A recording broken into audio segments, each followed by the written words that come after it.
that point I say, and in the metaphysical or esoteric doctrine, you've been taught about the 7 seats, kokab or chakras. Well, because the people who were teaching that science only had 7, you follow? They don't know about the 9. Now I'm taking you from the 7 up to the next. You have to learn about the next 2 chakras, not just the one that's in the crown side. If you get to the, like I said, if you go to the ancient Egyptian word, you look in the dictionary under the word brow seat, you get the Egyptian word mir, which you also know has been translated as pyramid or central fire. Right? It's the site right there. They considered this the 6th point, the 3rd eye. Then they went to the crown with their 12 occult nerves, which represent the 12 signs of the zodiac. And in the center of there, they put the 7th seat, the crown chakra. When they get back to Egypt at the temple of Hathor, and they look on the ceiling towards the sky, and they see the calendar of Dendora, they notice that in the center of it is Tawaret. And Tawaret is a female deity. The Moors call her Zodiacus, the center of the sign of the zodiac. They also call her Ninti. They got many different names. We see her standing in the center as the mother of mammals that are also reptilians. You follow what I'm saying? So we have this degree of study that takes us from Earth at 1, up the body to 3, on out the body to 5, and straight on into the universe to 7. And we keep on traveling, right? The zodiac represents our woman, the mother of all creation, the science of the universe, and the Wapo, in actuality, is a feminine word. So, before we continue, does anybody have any questions so far? They'd like to unmute? All right. Or share something? Let's just continue then. Okay, let's go back to page 31. 306. We are not them, and they are not us. In Psalms chapter 78, verses 25, flesh and their barah, food. In Leviticus chapter 3, verses 11 through 17 reads, and the priest shall burn them on the altar as food offerings presented to the Lord. If your offering is a goat, you are to present it before the Lord. Lay your hand on its head and slaughter it in front of the tent of meeting. Then Aaron's sons shall splash its blood against the side of the altar. From what you offer, you are to present this food offering to the Lord. And the internal organs and all of the fat that is connected to them, both kidneys and the fat on them near the loins, and the long lobe of the liver, which you will remove with the kidneys. The priest shall burn them on the altar as food offerings, a pleasing aroma. All the fat is the Lord's. This is the last ordinance for the generations to come. Wherever you live, you must not eat any fat or blood. All right? Why? Because the fat and blood is for the Lord. So this is proof right there when you go back after reading this scroll on your own time and read the whole book of Leviticus. You could finish it in less than a day. And then you will see that the Lord does eat. All right, this God does eat. It loves organs. It loves fat. All right, so there's instructions and parts of the meat that the Lord likes. All right, and then the priests, the Levite priests, they're supposed to also eat some of the meat as well. All right. So Lamentations chapter 4 verse 10. The hands of the pitiful woman have sodden their own children. They were their meats in the destruction of the daughter of my people. And 2 Kings verses chapter 6 verses 28 and 29 reads, and the king said unto her, what aileth thee? And she answered, this woman said unto me, give thy son, that we may eat him today, and we will eat my son tomorrow. So we boiled my son, and we did eat him. And I said unto her on the next day, give thee thy son, that we may eat him. And she hath hid her son. All right. So there goes the people, all right, eating their own children. In Psalms chapter 78, verses 25, man did eat angels' food. He sent them meat to the full. All right. Tahites were transported to this planet on Project 24 as a germ into the Mayayat waters millions of Earth years ago by extraterrestrials from Sahat, Orion, and Sirius,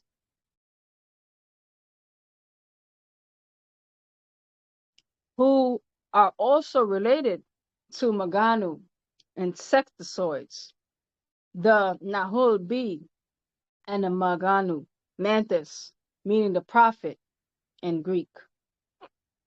All right, so we're talking about the origins of two different groups. Now we're going to learn about the Adamites' origins. Adamites were born on this Kawak planet, Project 24, as a genetic experiment by Muzyad Mutatalu extraterrestrials from the Draco star system, reptilians, Arconians, and Palladian humanoids, found in the Jewish year as 3,761 BCE, the Christian and Muslim year as 404 BC, in the month of Tammuz, day 6 of Babylonian and Jewish calendar. Genesis chapter 1, verses 26 and 27. In Job chapter 14, verses 1, their craft was called Valhalla. Their overlords were called Odin, and their son Thor and Frey. From their planets in the Kamahats, Pleiadian star system called Asgard, they had Murmadu Greys as helpers and were called Valdes, related to grafting with Kalabat's canines and Khazarats porcines, right, which are pigs, and Garadats simians, which are monkeys, all right. Project 26, life on planets Earth. All right, Project 26, we have two branches. That's the Tahites, the Africans, and then you have the Adamites, which goes to the Nordics. All right, so let's go through the Tahites and the Africans. You're going to go through the Aborigines, Indians of Guinea, New Guinea, Negroids, Mongolians, Javadians, Sans people of Botswana, Nepatans of Sudan, Ethiopians of Arabia, all right, known as Punt. Humanoids, all right, and then you see chimpanzee, orangutan, simians. And then on the other side, you have the Adamites. That's the Romans, the Sicilians, the Greeks, the Spartans, the Norway, Sweden, Denmark, Celtics. Then you have primates, simians, baboons, and mandrobes. And then somewhere in the middle, you have neutrinoids. All right. So on this side, you see at Africans first, and then all the natural races behind. All right, including the Indians, the Aborigines, Mongolians are there, the Dravidians are there. All right. So they're still on the Tahite side. And then over here you have the Adamite side. And then in the middle, you have all this mixing going on. All right. Mixing with the Adamites.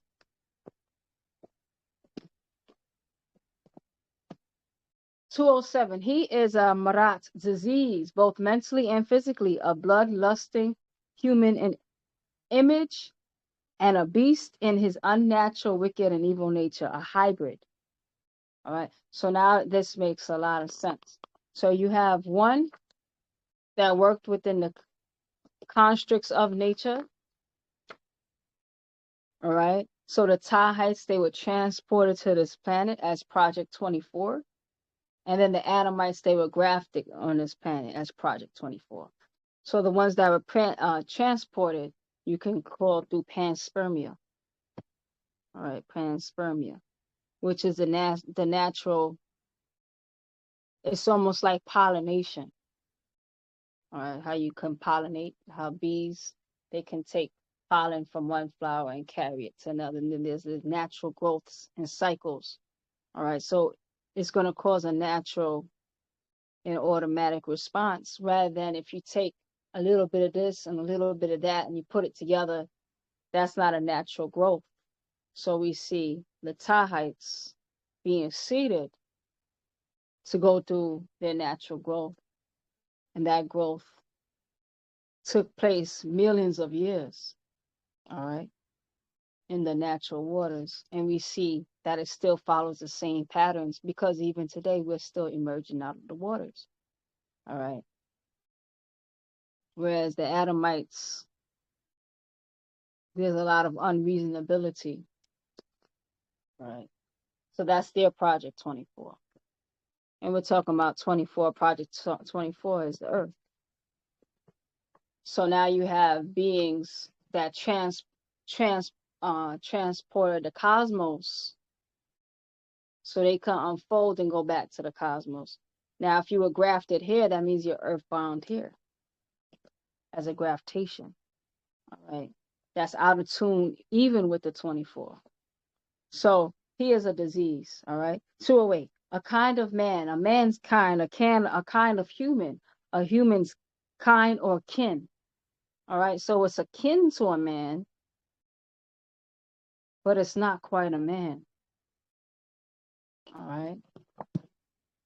209, not a hakek, a real man. He is grafted and a man and a made creature. 210, what did their own Jesus of Nazareth say about them in book John chapter 8 verses 44? It said, ye are of your father the devil, and the lust of your father ye will do. He was a murderer from the beginning, and abode not in truth, because there is no truth in him. When he speaketh a lie, he speaketh of his own, for he is a liar and the father of it. 2:11. He called them the devil's children, which means you have with you Mudwawu devils from their beginning, or 6,000 years. 2:12. You live with, talk with, and some even have janus, sex, with humanoid Mudwawu devils. And these are the Karadu, children of fallen angels who mixed with them in Genesis chapter 6, verses 1 through 5. And in 2 Corinthians 11 through 14. And that reads as, and no marvel, for Satan himself is transformed into an angel of light. So if the Muldad father is the devil, and the Muldad tat mother is a devil, the Karadu children will be devils. 2:14. It's right in newly found Safahat's books of those now made public that they've had since the 1800s, such as the Book of Enoch and the Book of Jubilees, where you read better. Genesis chapter 6, verses 1 through 5, cut short. 2:15. You see in the Book of Jubilees, chapter 5, verses 1 through 10, that reads, and it came to pass that when the children of men began to multiply on the face of the earth, and the daughters were born unto them, that the angels of God saw them on a certain year of this Jubilee, that they were beautiful to look upon, and they took themselves wives of all whom they chose, and they bore unto them sons, and they were giants. And lawlessness increased on the earth, and all flesh corrupted its way, unlike men and cattle and beasts and birds and everything that walks on earth. All of them corrupted their ways and their orders, and they began to devour each other. And lawlessness increased on the earth, and every imagination of thoughts of all men was thus evil continuously. And God looked upon the earth, and behold, it was corrupt, and all flesh had corrupted its orders, and all that were upon the earth had wrought all matters of evil before his eyes. And he said that he would destroy man and all flesh upon the face of the earth, which he had created, specifying which he had created. All right. So not all creation, just his own. All right. But Noah found grace before the eyes of the Lord. And again, the angels whom he had sent upon the earth, he was exceedingly wroth, and he gave commandment to root them out of all their dominion.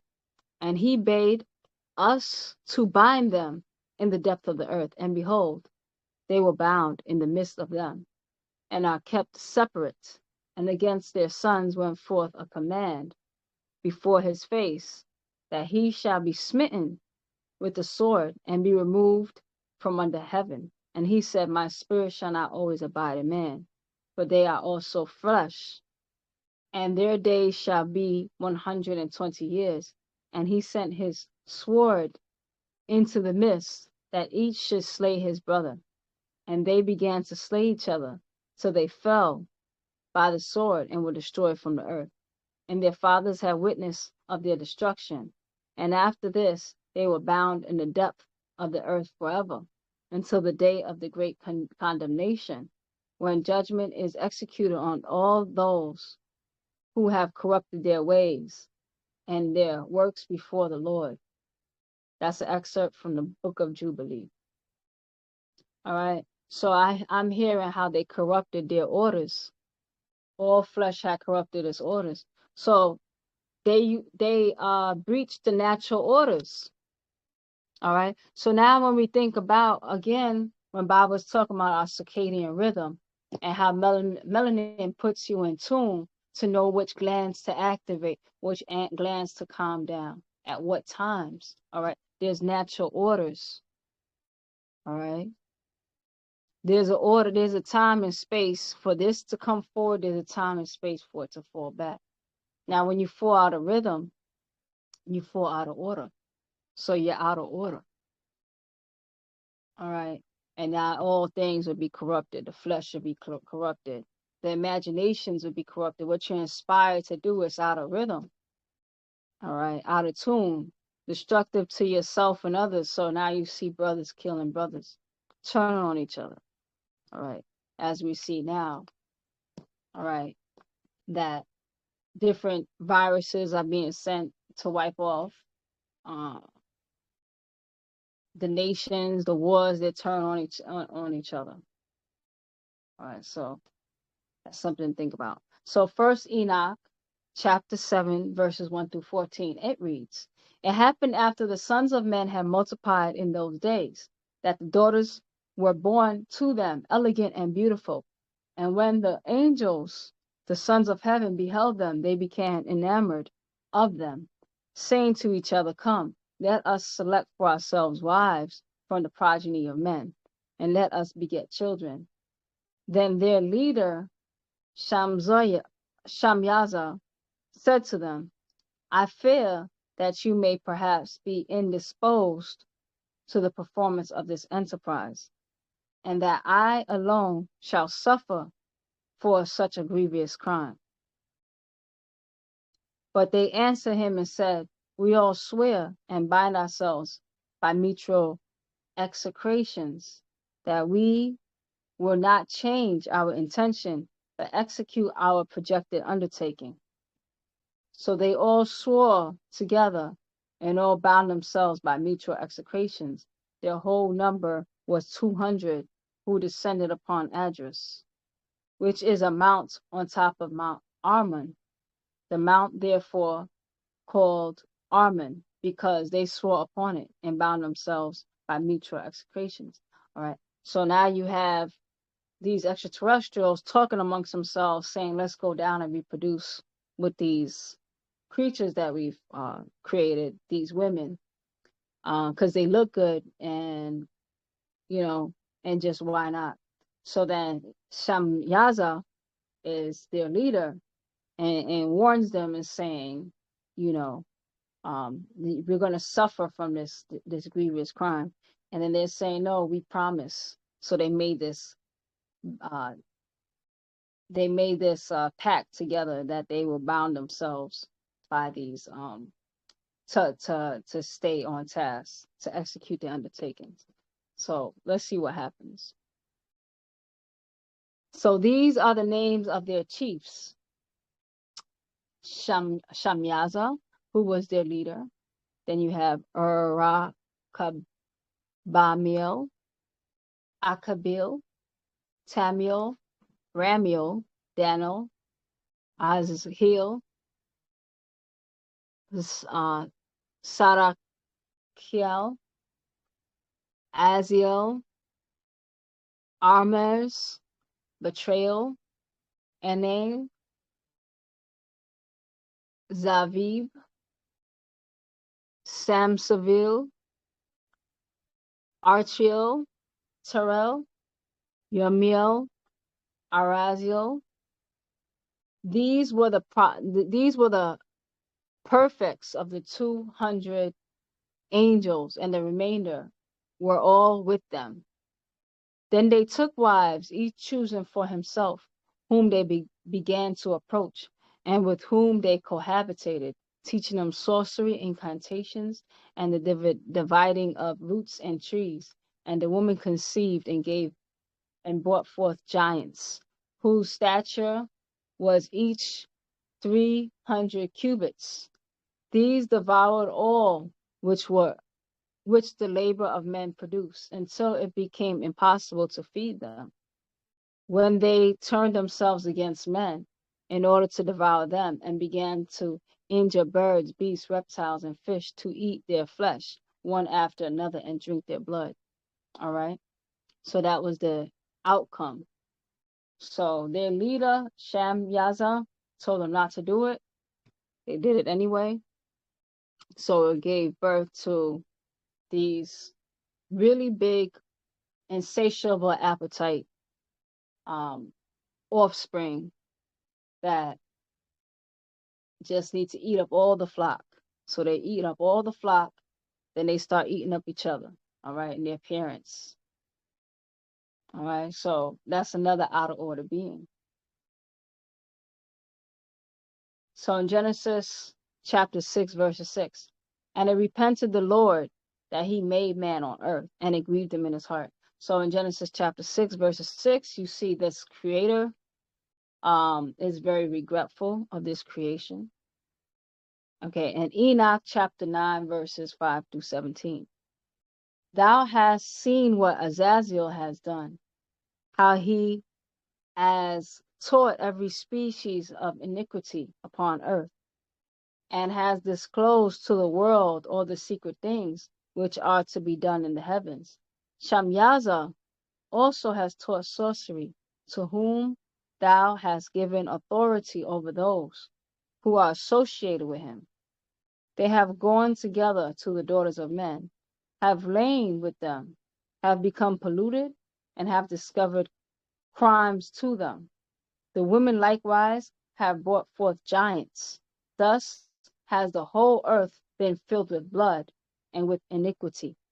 And now behold, the souls of those who are dead cry out and complain even to the gate of heaven.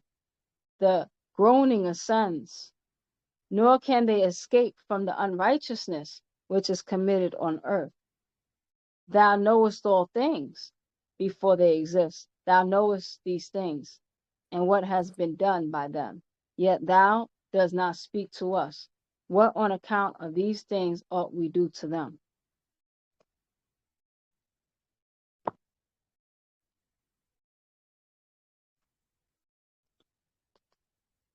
(2:16).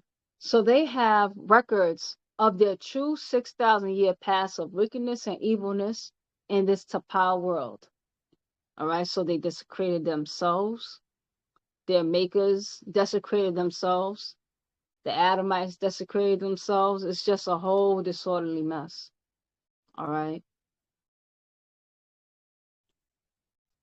So 217. In 1845 AD in Iraq, they uncovered the first stone tablets of Sumeria in cuneiform, the Enuma Elish, a complete story of the white race breeding by the Anunnaki or Anakim, who made them, where, and even when, and the month of the Jewish calendar as Tammuz 6,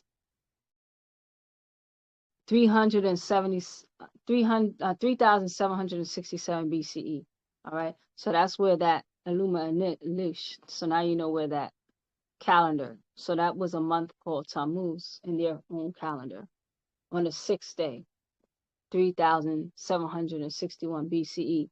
And why their God made an evil race to show forth its Sakamat's powers, that he could make a kind of man to prove that he, Inki, Yahweh, who came down in Genesis chapter 1, verses 2, as Ra'uk or Ruk, that he was all wise and right and exact, and that he can make a kind of a man to give him dominion for 6,000 years in Genesis chapter 1, verses 26 to 27. 218. And then remove him in Revelations chapter 19, 11 through 21, and in Revelations 21 verses 1 through 27. And rapture the first 144,000 in the year 2000 AD at the end of 6,000 year rule or dominion. Then 219, then intermix this kind of man out of existence between the year 2016 to 2030 AD, up to the very last of them in 2060, the very last of them.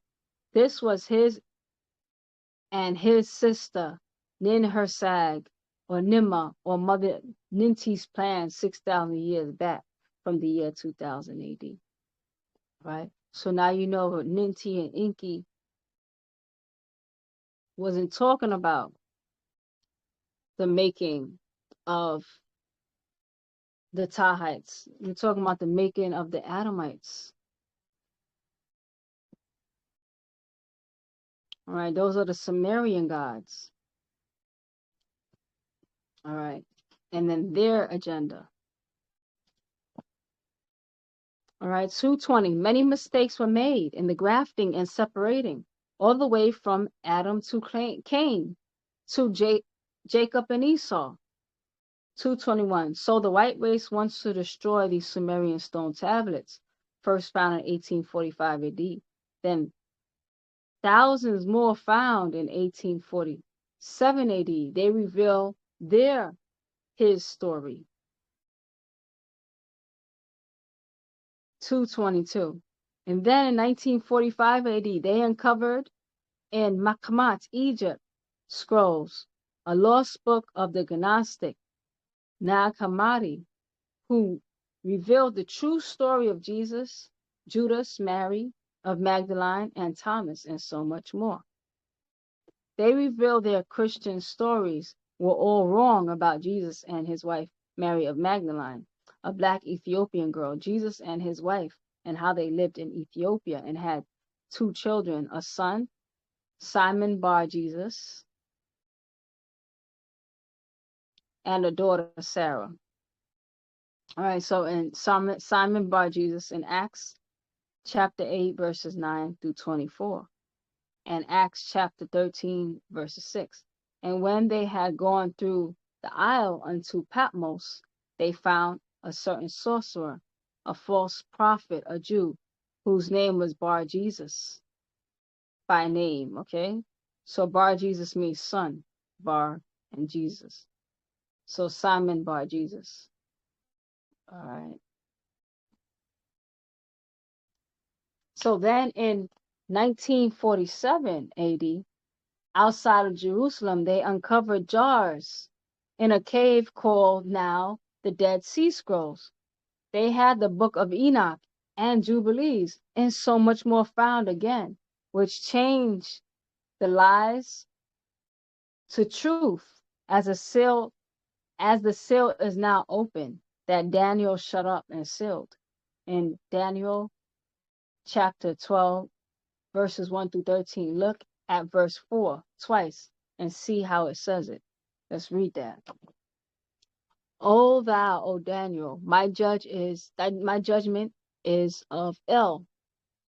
Shut up the words and seal the book, even to the time of the end. Many shall run to and fro, and knowledge shall be increased. All right. So it's talking about sealing up the books. All right, or hiding the truth. All right. So Daniel represents sealing up. All right. And then Baabaa represents opening that seal. So now, Nuwapians, make notes of what it says. Many shall run to and fro. That is Satan. And you read in Job chapter 1, verses 6 and 7, and Job chapter 2, verses 1 and 2. Again, which reads Job chapter 2, verses 1 and 2, which reads, again, there was a day when the sons of God came to present themselves before the Lord, and Satan came also among them to present himself before the Lord. And the Lord said unto Satan, from whence cometh thou? And Satan answered the Lord and said, from going to and fro in the earth, and from walking up and down in it. 2:26. So their time is up. They're being exposed. And look at the dates of the findings. All right. Al-Mahdi of Sudan birth was 1845 AD. That's the first stone. Then 2 years later. So we're talking about when the stones were uncovered and was correlating at the same time. So in 1848, that's the first stone uncovered, and Al-Mahdi of Sudan is born. All right. 2 years later is 1847. That's thousands more found. And then Al-Mahdi of the West was born in 1945 AD. That's when the Gnostic scrolls was found. All right. And then in Ghana of the same seed 2 years later. That's when the Dead Sea Scrolls was found, 1945. All right, so certain correlations. So Daniel represents the shutting, and then Baabaa represents it opening up. But you see, it was in motion for that opening to happen since even 100 years before that, when certain things started to be uncovered. All right. So Baaba's incarnation and coordinates was perfect for him to facilitate that job. All right. And to bring in those tablets to the public and translating them.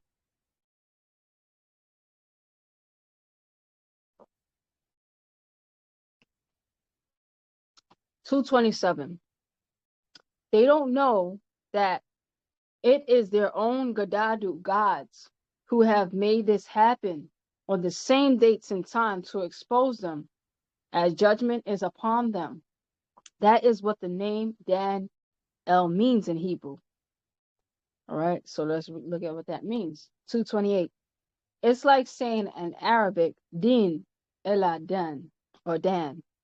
Din Eladan and Din, the same word for judge. And El, or Elah, the same words, or Elo, and Allah, the plurals, Elohim and Allahat. The same judgment is upon the Adamite, or the Adamu Salal, the Adamite race, as they fade away. All right. So what has the judgment called? The judgment called them to be unfit with nature. They're unfit, so they're fading away. by their very genes being out of tune.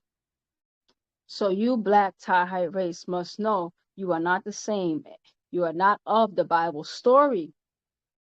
All right. So now you see why Baabaa graduated us past the holy tablets. Because why? We wanted the Bible, we wanted the Quran. So Baabaa had taken the time, all right, to go back to where those stories come from. All right. It took us back, dispelled the Enuma Elish, explained it away. The explain the Gnostic scrolls, all these different things that's explaining what's going on in the Adamite seed. Only for us to realize that if you really knew what they were saying, you knew they wasn't talking about you. But you can't just take someone's God away. You have to explain it away. All right. Oh, Rahabat Ma, I saw you on mute before. Anakta. I'm sorry. You sound very low.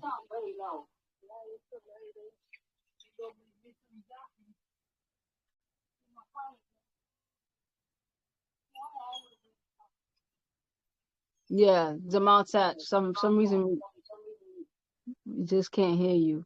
Can anybody else hear her, or is it just me?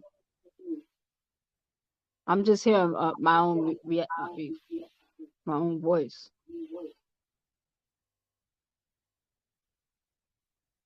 I'm sorry, Zamaltat. We can't hear you. Can somebody else unmute and tell me if they can hear my? Right back, yeah, I can't hear. You can't? All right. Yeah, I'm sorry, Zamaltat. You could try leaving and coming back into the room.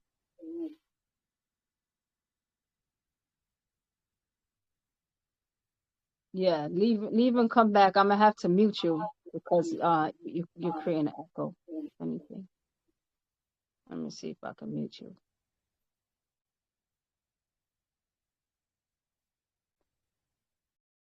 All right. So Zamaltat, I'm sorry I had to mute you because it was just making an echo and causing a distortion. All right, so try leaving and coming back. All right, if you'd like to speak. Anybody else, you're free to unmute as well. So 228. It's like saying in Arabic, deen, which is the same word for judge, and El or Allah, the same words for Elohi or Allah, and the plurals Elohim and Allahat. The same judgment is upon the Adamite Salal, Adamite race, as they fade away. So you black Tahite race must know you are not the same, not of the Bible story. Your Khatat's body, your Damam blood, your DNA, your chromosomes, your Khasat, genes, your glands, your organs are different, as in your Wabar hair to their Farad fur, your dark Ayantwi eyes to their light Ayantwi eyes. All right? So even think about even in the stories when we were being put together, or when we read about or we thought that was our story about how Ninti took some of her DNA, all right, and Inky, and how they were building these beings and all the different types of issues, all right, that happened along the way. But in actuality, for the Tahites that grew with nature, they're efficacious, so they don't have those issues. That's the Adamites issues. Now we have it now because we've been mixing. But you see how it made into the seed. So you realize that they weren't talking about the ones who grew from natural nature. All right. So 231, each people have their own inner and outer fatarat, natures, just as Kalubat, canines, and Katutat, felines, and Garudat, simians, and others. So it is with the humanoid, Sanafu species, and you may look alike as other creatures. You have two Sawahu kinds when you do your research. 234. Like with the scorpion, you have that one that is very aggressive and poisonous and can katul, kill you. 235. Then you have a scorpion that is not aggressive and is not poisonous. All right. This is the same with many snakes as well as canines and chimpanzees. Is not the chimpanzee is not normally aggressive, but the baboon is. So you see, this is in nature. All right. So you usually have two sides.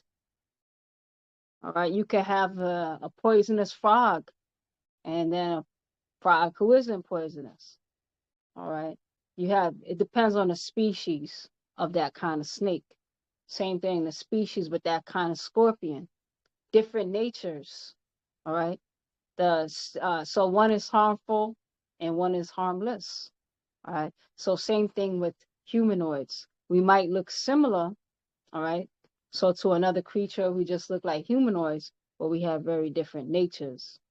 All right. So 237, the same for humanoids. You have the Mulbanu whites, whose story will show and prove are aggressive and violent and destructive to all others, and even to Fatah natural nature's environments. Then you have Mukmamu blacks, who our story will show and prove are not aggressive, not violent, who constructed the greatest monuments the world over, with Achwalu, the Aborigines, and Javaru, the Indians, and the Mungalu, Asians. That is all in the Damah brain, in the chromosomes, the DNA of Sanafu species. So you have constructive part of the race, and then you have the destructive part of the race. And you see that all the others are included in the constructive part of the race. All right, the blacks, all right, they're going to have the greatest potential. Then you have all the others, the Australu, their great achievements, the Magalu, that's the Asians, their great achievements, the Javaru, their great achievements. All right. And you're going to see the different temples. So this is in India, this temple on the top, and is the Brahashwara temple in India. Then you have the ancient African pyramids. All right. You have the Great Wall of China. This is I believe that this is, if I can remember correctly, that this might be the only structure that you can see, the only man-made structure you can see from outer space. The Great Wall of China. All right.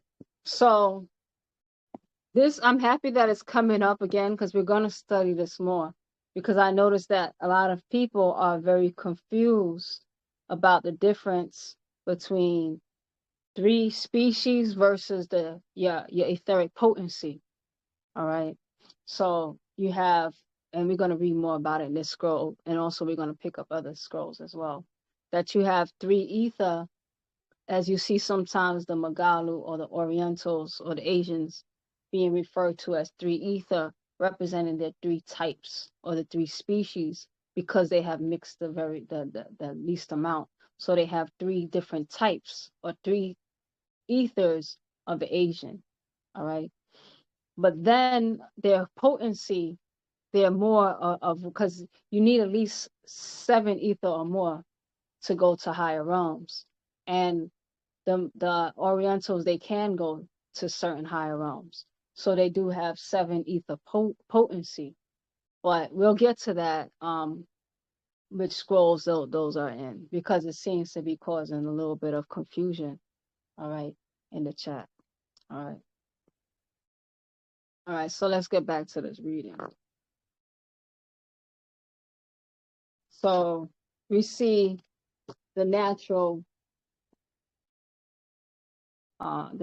beings, what they have done, and then you see the unnatural beings, what the unnatural beings have done.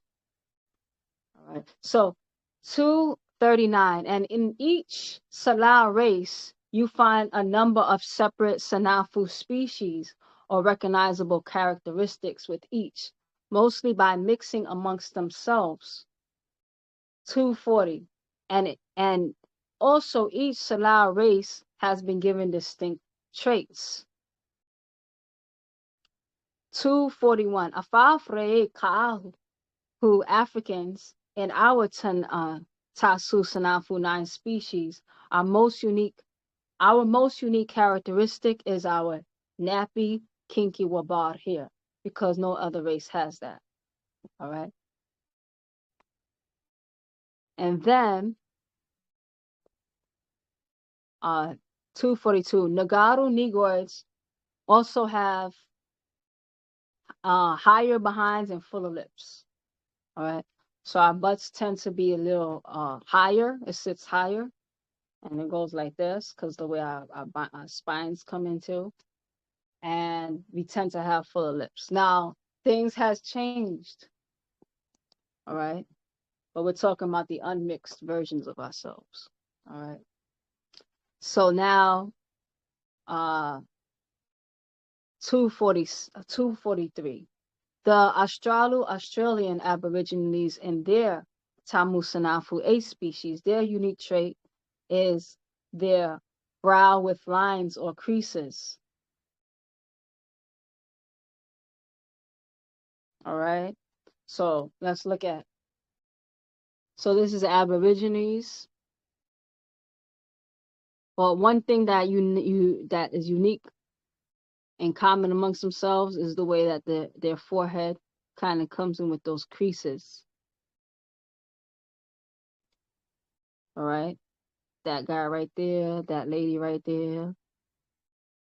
All right. Even if their faces change a little bit, you'll notice that the way their forehead comes in is unique to them. Okay, the Javaru East Indian and their Sabu Sanafu 7 species, their unique trait is a dimple or dented chin and their elongated earlobes. All right. So, Afafre Kahu tend to have smaller ears. So I tend to have, for example, my family happens to be, my mom's side is actually Hindu, my father's side is more African. And I got my ears from my African side. All right. But you can see them that they have longer earlobes. All right. And the dimple on the chin. If you look closely. That's their trait.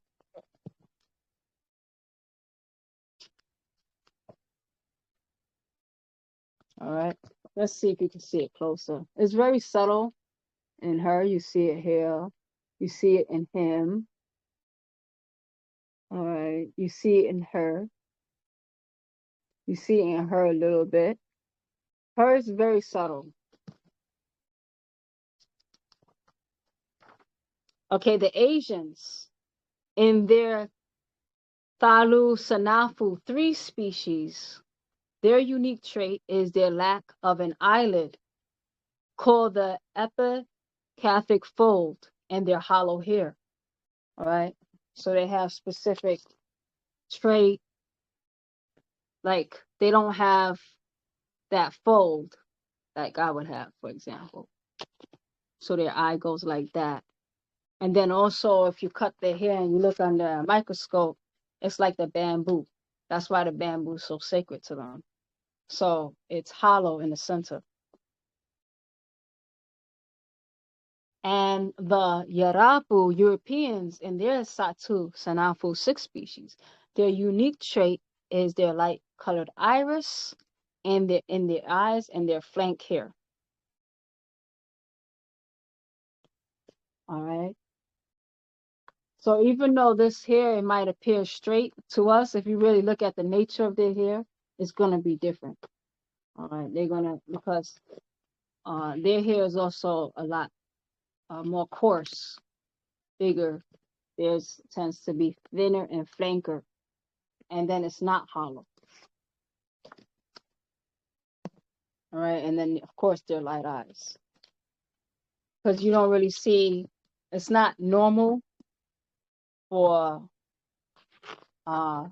Orientals to have light eyes, and it's really not normal amongst us. But different things happen to our genetics. We have dark eyes too. So 247, all of these traits or genetic markers are found in the Sans people of South Africa. And when these unique traits are known longer visible in these Salalu races of natural nature, it's an indication of how washed out each species has become.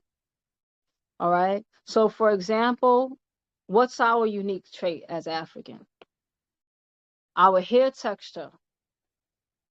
All right. Our larger lips. Our butts sit higher. All right. It sits higher in our body. All right. Now it's become washed out. All right. So when you see it's not as physically visible, it's a sign of washing out. All right. So now you have Orientals that they're losing. Some of them are losing their markers. All right. That distinguishes them. Some of us are losing our markers that distinguish us. You know.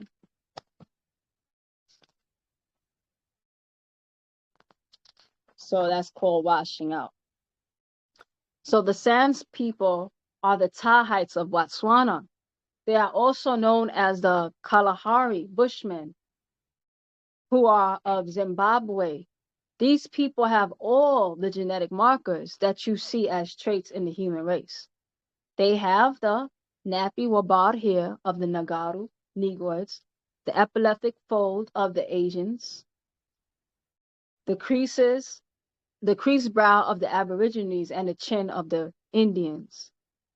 The first race was Nagaru Negroids, who have 9 species and seats, and the next race is the Australu Aborigines, who have 8, and the Dravidians, who have 7, and the Asians have 3 species, and the Kakas Zazaz Tatu Caucasian women have 6, and the Kakas Zazaz Tatu Caucasian men have 5 species, and the neutrinoids and other subspecies have 4 seats. All right. The more number of spiritual seats or species, the more number or spiritual seats or species of a race, the less spiritual, and the less number of spiritual seats of the race, the more spiritual. Again, the Sans people have all the traits except the light-colored iris of the Zarek blue and the Laben whites, silver, and Kadir green.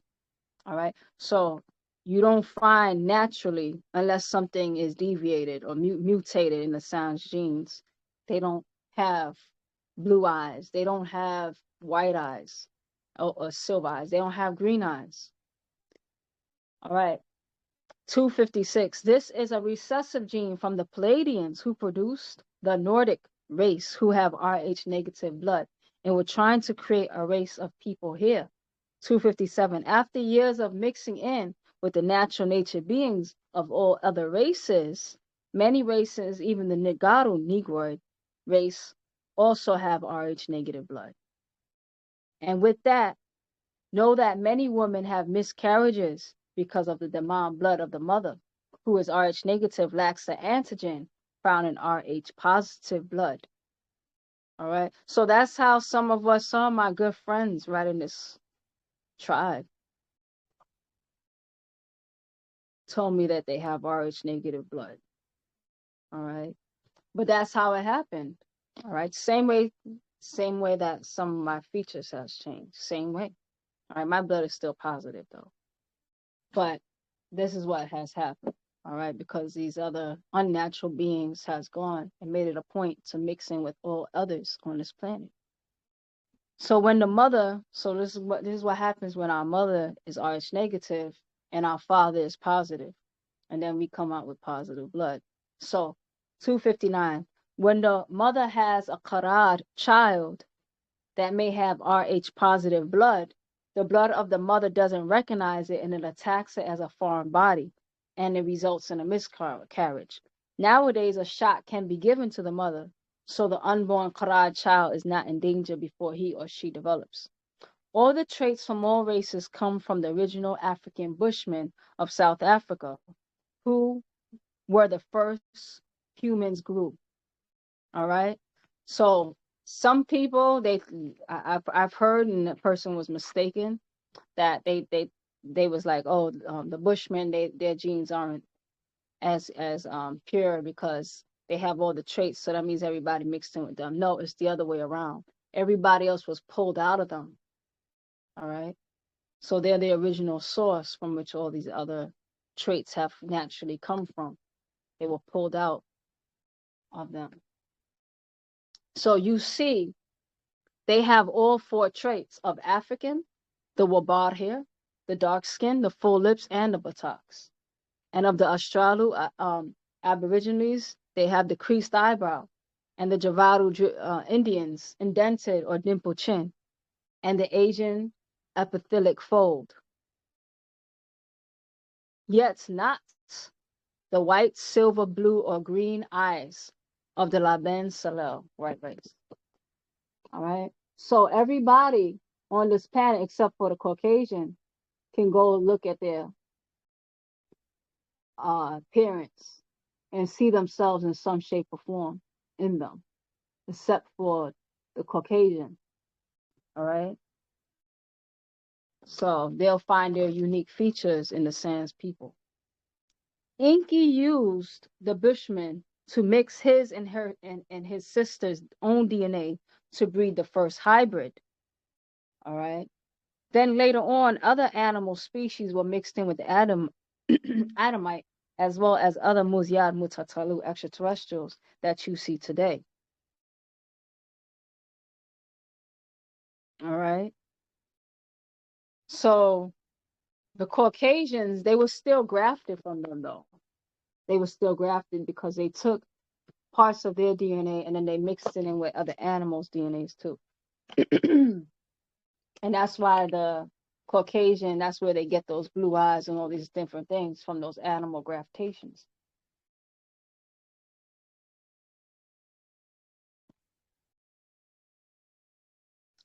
(266)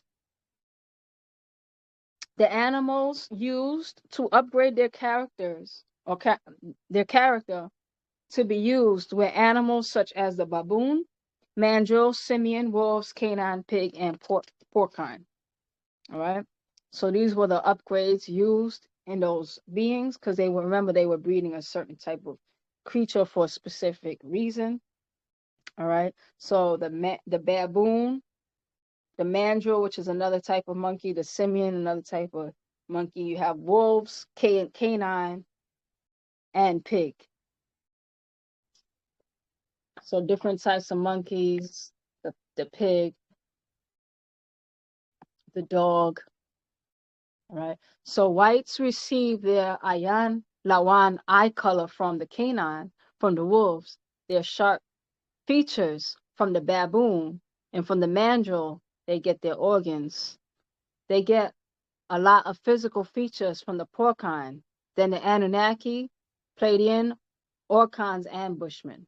All right. So it says that their main features are actually coming from animals. And then the rest of their features come from the Anunnaki, Pleiadians, Archans, and even the Sans people, the Bushmen. So they still have some traces of Bushman DNA, but the ones that dominate, that's in the forefront of their genetics, is actually animal genetics. All right.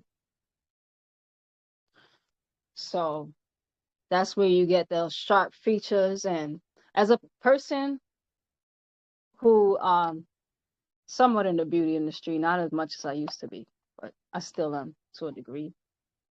One thing I don't really like, I don't like contouring, because people, they take it, they contour their nose, they contour the features, and I'm like, why do you want to smush your face in? You know, why do you want a pointy nose? To me, that doesn't make sense. But the standard of beauty, like, you're actually chasing baboon features. All right. So, and because of much race mixing and intermixing amongst each, you will find an exchange of characteristics the world over. All right. So now, because of mixing, so now you see where these animal DNA, because Asians, for example, they have wider features.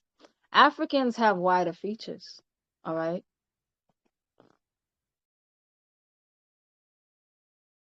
And comparatively, even to a lesser extent, though.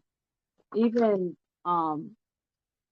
even the Indians have wider features than the Caucasians. All right. Definitely, they have wider features.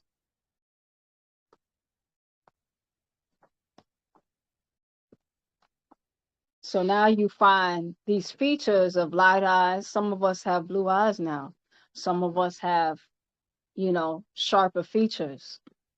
Some of us have pointy teeth, you know, and you'll see it represented in certain personalities represented across the races now because we've been mixing with the Adamites too. All right. So you'll see it world over represented in different people. So these people have all, let me see where my neutrinoids.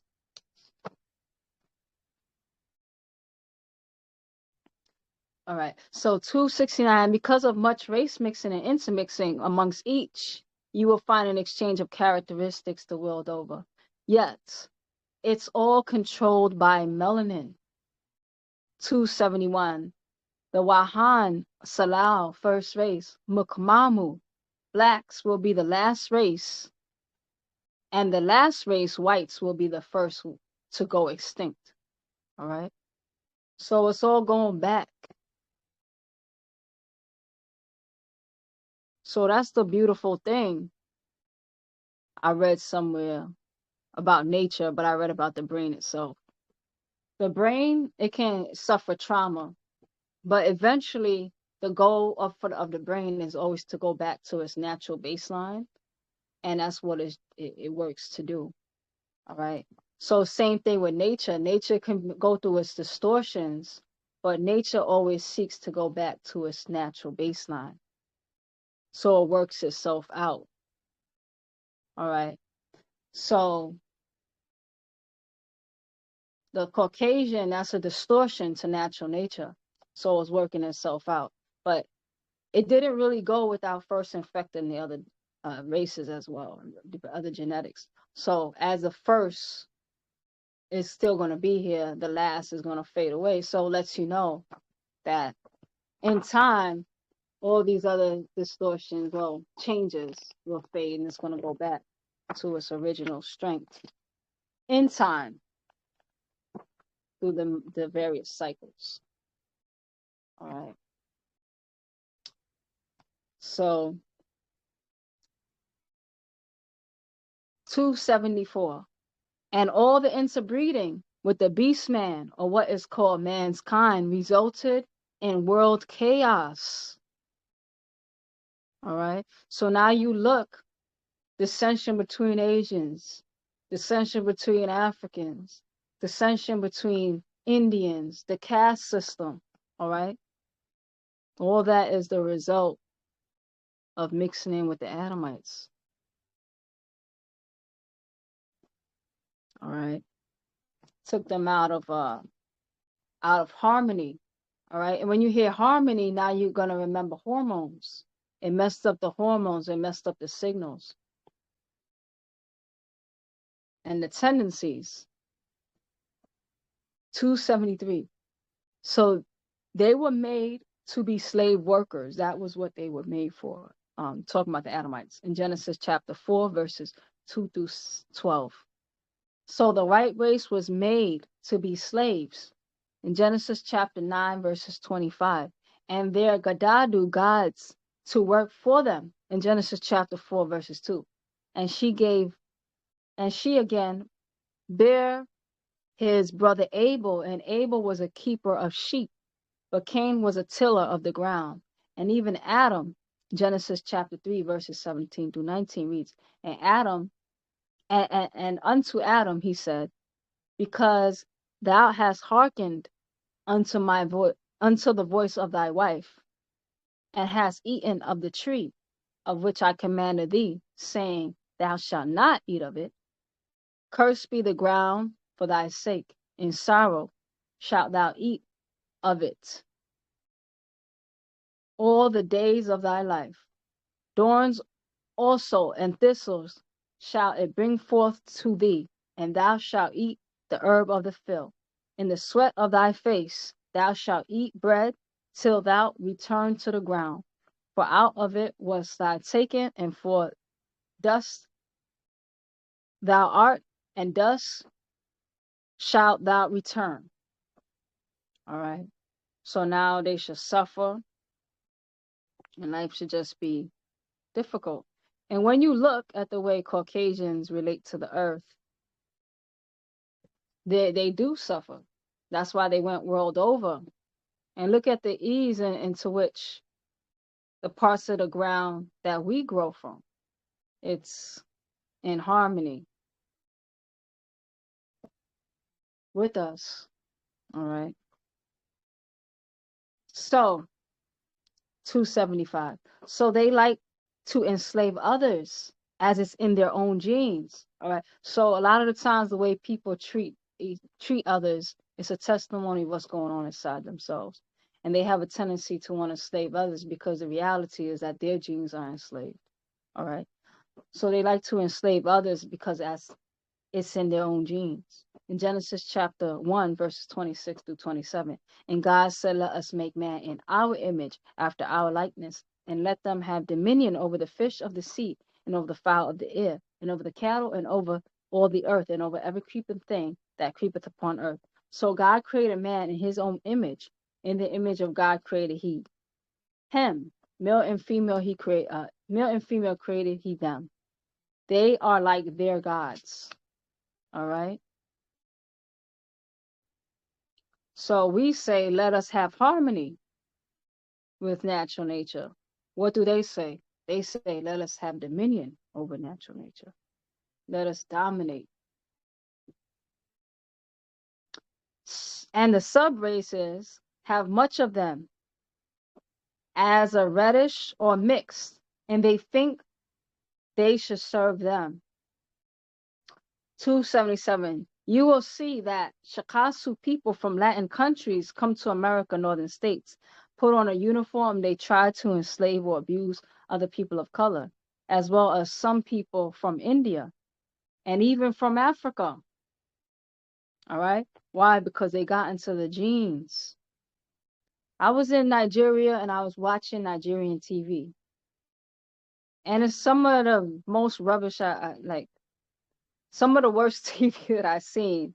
It's almost a little bit embarrassing. I feel a little sad. But I'm not going to say everything on Nigerian TV. But I was watching something and it was the Johnsons. It was an African family on African TV. And they had the last name, the Johnsons. But they were wearing, the, African clothes and everything. But I'm like, why do you want to be called the Johnsons? And the bleach, the skin bleach. Like all the women on TV and the men too, they all are very pale. Unfortunately, a lot of the mixing is kind of cool. It's a little bit cool in Nigeria to be mixed. And then it shows, all right, in the mentality, because now it's in the genes. All right. So that's an example. I mean, the streams a lot of times are together. So you have extremely uplifting things also happening. But then you see Latin America, they come here and they go harder, all right, to enslave others, to fit in, all right, and even some Indians, all right. So the Laben Salau white race can't make the white inside out. So he gives them an outer uniform, a mental job, a position, and they lose their akalat, minds, and power trying to please their white Nababu masters. All right. So I can't make you white, but I can give you a white uniform. All right. And then you'll try so hard to fit in and you'll do my job for me. And that's the same thing that happened I was talking about earlier that happened in Ghana when I went and I did a tour of the slave castles. And in the tour of the slave castles, when they was explaining how they have a specific place just for the mixed kids, and the mixed children, they would learn to read, write, and they would give certain programs and good, nice clothes and everything like that. So they can't make you white, but I can give you white attire and make you just grateful that you're not one of the other Negroids, and you'll keep the system going for me, and you'll work so hard to please me. All right. So that was done by design. All right. And if you ever take a tour, they talk about that in Ghana, how they use the mixed children to help further oppress them. All right.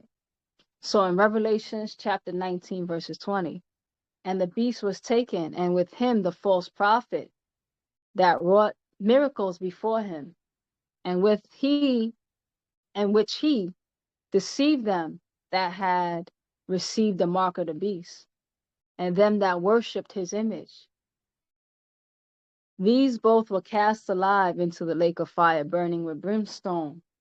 All right. So we learned about what the mark of the beast was. We learned that it's actually a genetic mark. All right. So that's why I remember back in the day, I remember Baabaa saying that the first of us would have the mark of the beast. So what does that mean? The genetic markers. All right. So that's something to think about. And that's why that's really what we're struggling with today. And that's why we're cleaning ourselves up inside out, outside in, practicing our way. And it's about the children. All right. So we could breed that out of them. All right. Out of their mentality and out of their genes in general. All right. So you have a figure of Nagaru Negroids as law officers.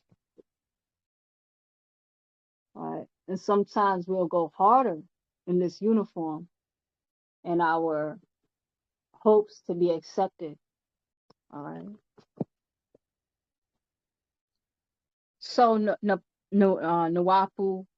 Nuwapians, it does have an effect on the Yakasaj genes, the organs, the Sakafat cells, and the Damah blood. All right. That's definitely going to have a effect, because we just learn the difference between them versus us. Our glands don't even do the same things. So now what happens when we start mixing those two opposites? All right. It's going to do something to the glands of the people, the organs of the people, the mentality of the people. All right. It's going to cause changes. So that's why we take time each day as being in the West, because Bible calls us half souls for that reason. Now you know why. And that's why we take time each day to tune up, all right, to activate our Nagaru genetics, to keep that melanin charged, all right, so it can cause some balance to all that has been done to us. So Nuwapians, and that's why we had to have our shook for ourselves and each other, because the ability to heal is a testimony of our shook. That's unconditional love, that despite all this, we've been given the space to heal and come back home for those of us who can make it.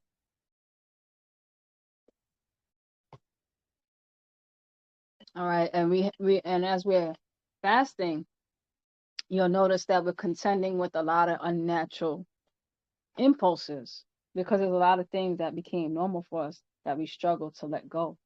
And that's because it's made it into our genes. All right. So Nuapu of Wunuwap, the pineal gland turns on the hypothalamus gland, which turns on the pituitary gland. So we want to turn these glands back on. All right. And we learn in neuroscience of Wunuwap, it's our responsibility to respawn.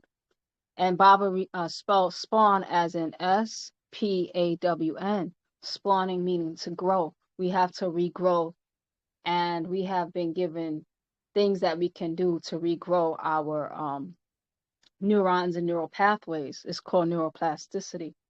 And we have to regrow these centers back.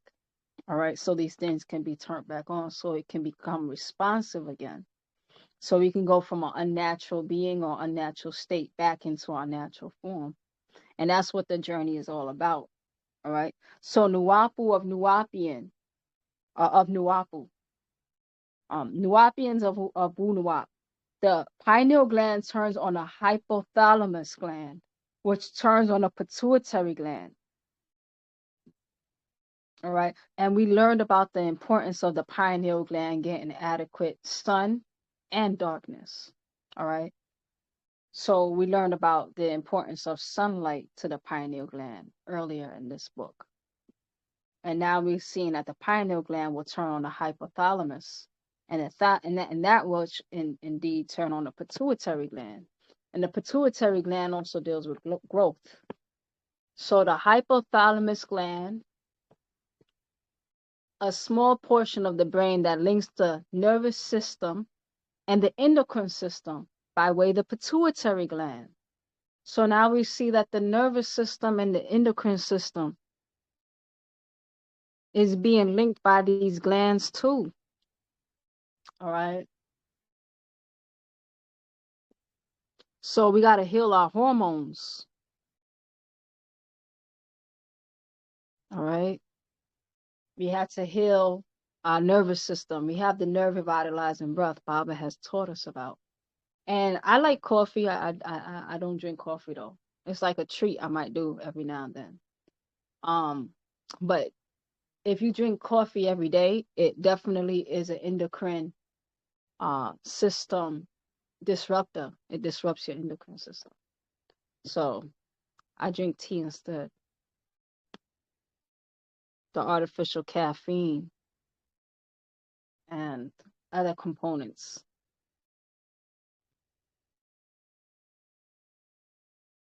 All right. So a lot of times the intakes that we're taking, we actually realize that we're actually playing chemistry. So it's better to get to know what your body does before you start going to a laboratory and just mixing random chemicals. What chemicals are you starting with? All right. And we know that certain of our glands have been shut down and they're coming back to life, depending on what we're doing. All right, to bring it back.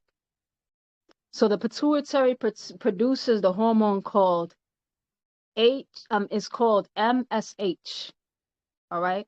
That is called melanocyte stimulating hormone. Melanocyte stimulating hormone. So we know the pituitary gland is the melanocyte.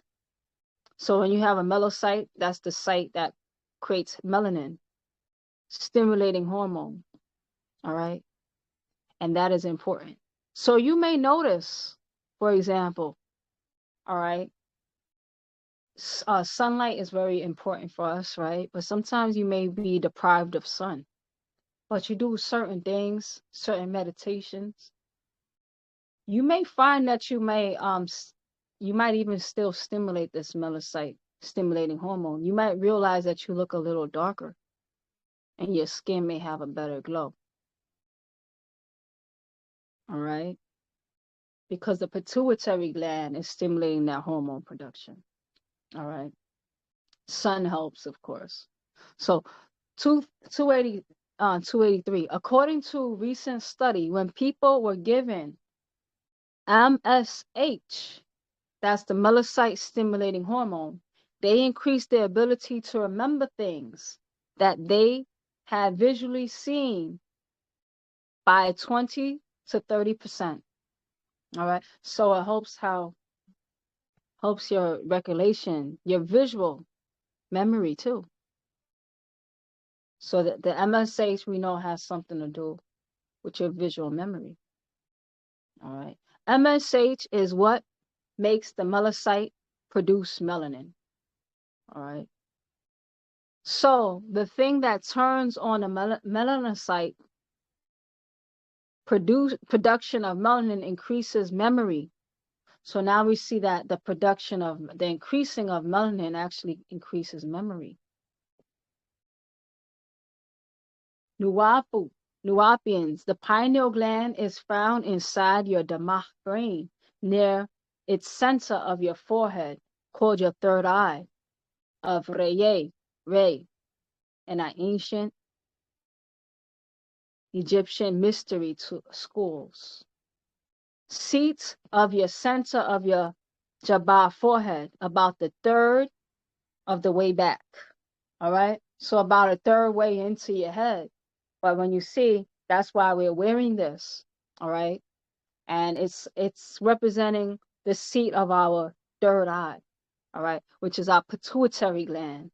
And now you know the pituitary gland, why we call the third eye, because sometimes Baabaa, you'll see Baabaa refer to our physical eyes as our solar panels, because the eyes itself is an extension of our nervous system. All right, so when we get some stimulation from our solar panels, we take in that energy, and it sends a signal.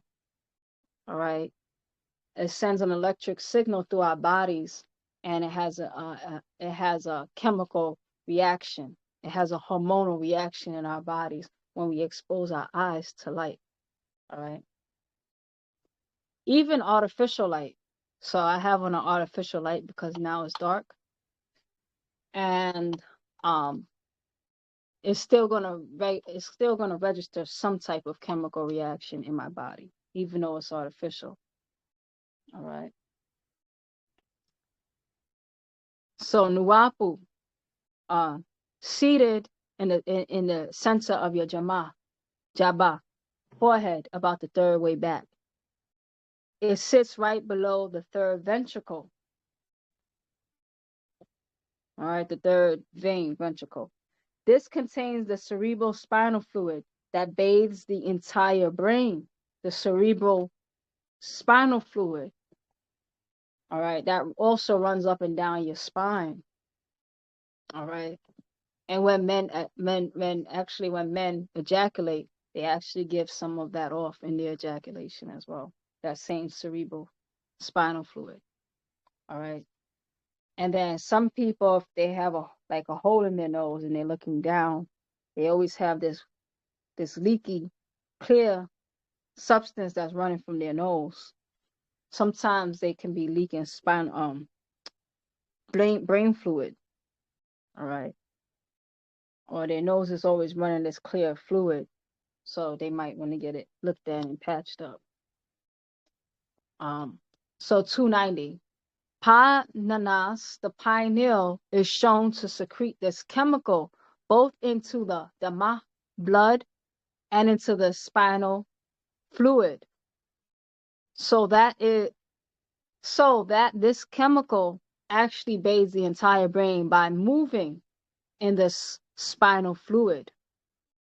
The reason this is so important to us Nagato Negroid and so critical is because our Salafu ancestors in ancient Africa taught us about the Uraeus, which was placed over the seat of Pa Nanas Gadats. That's the pineal gland. It was placed over that seat. The site rising 24 hours a day, implying that it functioned in relation to the Shamash, the Shamashat suns, rays and darkness. All right.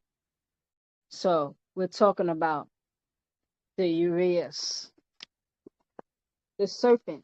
So now you know why they put the serpent on your eye, because you can see the way the serpent moves.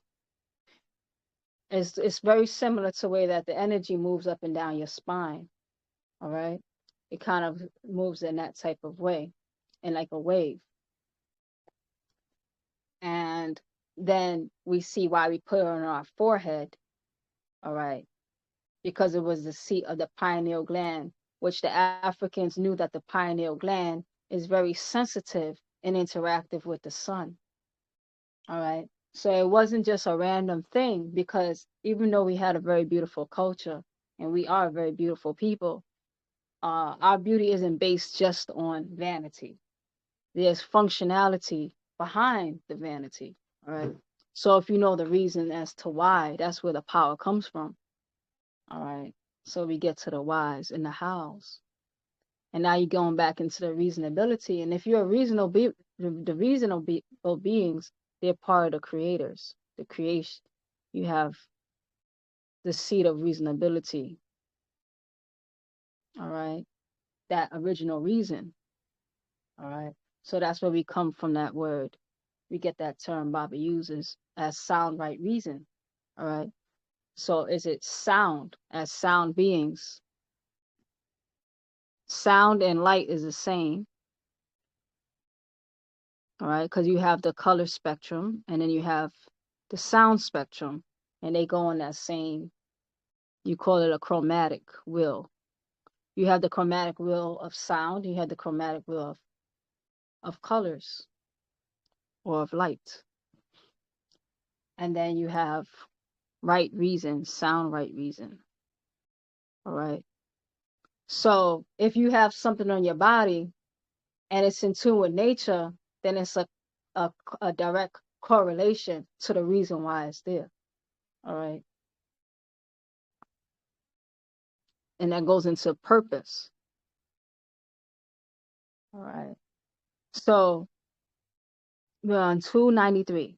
As we find out on the outer part of the sarcophagus of the golden child, Zahuti Akak Amun or Tut Akamun, all right, or Tutankhamun, all right. So King Tut displayed the Uriah serpent, all right. So you have the vulture next to the serpent, and that's a very beautiful symbol now that we know more about the symbols, because the vulture also deals with rebirth, and then this one deals with the energy, all right, being stimulated. So the rebirth of energy. And that's what we do when we do nerve revitalizing breath. To do again, and vitality to stimulate our nervous system. So in a way, we are doing that through our actions. All right. What is being signified? The rebirth of energy. So now when he was being buried, they putting that on his mummy to say that he'll rise again. All right. Or reincarnate again. Because he died so young. So he wants to reincarnate again.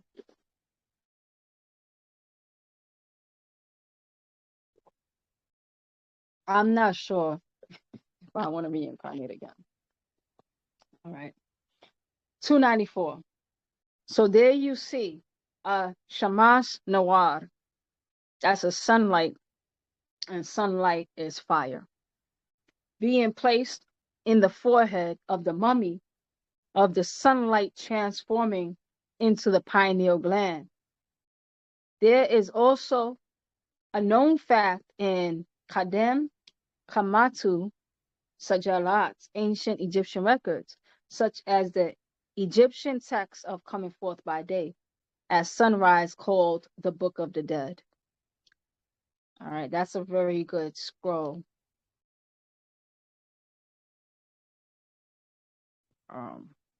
That put a lot of healing. That was a book of healing when I read that for me. But it's known as the Coming Forth by Day, as sunrise called the Book of the Dead. My beloved children of the sun, when you look at the pineal gland, you will find that it is calcified far more inside of the Kakasu, white race, than in non-whites. All right. So for Caucasian people, that pineal gland, for the most part, is calcified. In other races, not so much. All right. So now their pineal gland, which we see it activates with the sun, theirs are not responsive. They're getting burned out in the sun. All right. For us, we get a signal because our pineal gland says, okay, melanin, tap in. The melanin taps in, and the melanin says, okay, we need some this, we need some of that. Oh, that's what this message is. All right. The other races can still respond. So 297. It is calcified, meaning in Latin calx. Calx means lime, plus phi. That is to change into a hard stone substance by the deposit of lime or calcium salts. All right. So it's solidified, it's hard now. And it is calcified in only 5 to 25% of the people, with the smallest calcification incidence being found in the Mamu blacks, while a larger incidence found in lighter skinned people. All right. So that's a good sign. It's calcified in only up to 25% of the population have calcified pineal glands. It's most calcified in Caucasians. So let's see the percentage. In Laben Shakasu, white people calcification exists 60% of the time. Now that they mix their genes with people of color over the past 6,000 years of race mixing. All right. So they were able to kind of, in a way, decalcify their pineal gland through mixing. So where they went from maybe 100%, it's down to 60% of them have a calcified pineal gland. All right. So we're bringing the organs back to life while they're in turn killing ours. All right. So when the pineal gland is calcified, it produces only half as much hormone. 302. So that is the chemical means to unlock the katat's gateway to your unconscious and put you at rhythm with the Kale Makwanat omniverse of consciousness in this Wahoo Makwan universe of unconscious, or the meaning behind Ashuk, unconditional divine love, to what is its link, or Akasha records, Kasha, the Akashic records, the Kasha records. All right. So the key is that pineal gland and that unconditional Ashuk love, the unconditional love. The reverse of Ashuk is Kasha or Kasha. That's conditional divine existence. All right. So you have conditional existence and you have unconditional existence. All right. So let's go into that. Pa Kasha, the conditions of consciousness. Over time, as time has been mistranslated as Akasha records, and that is what all their history seems to be able to remember. 305. Meanwhile, in Wunuwap, in our own language, Nuwapi, you find opposites. With the opposite, you were able to find lost meanings or intention or intentional cover-ups. So Ashuk is unconditional love. And the opposite of that word, you with the same root letters, is Kasha. Ashuk, Kasha. Condition. All right? Unconditional love and Kasha. Conditional existence. 307. The letter in Semitic dialect Q is often replaced with the letter K. So Kasha, with the Q, you can also say Kasha. All right, with a K. Q or K, same thing. As in the Akasha records, should have been Kasha Shalat, condition records. All right, so the Akasha records is actually the condition records. Or remember all conditions in this one universe or the omniverse, from the unconscious to the conscious. All right, so now we can break down the true definition. All right, so when you say Kasha or the Kasha records, now you know you're saying Kasha records or the conditional records, to be able to trace back all the conditions of the universe, of the omniverse. All right. So that's what reminds me of the 99 names. The 99 names, we're taking a journey through the Akasha records or the conditional records. So as we go through the conditions, let me use this other of our 99 names. So we're taking a journey through our different levels of existence and the different conditions that gave birth to other conditions. Where is it? All right. So we have our tomb, Re, and the waters of noon, and the steam, and the heating up. All right, giving birth to our moon. All right, And this is our reptile state. Then we go through the different seasons.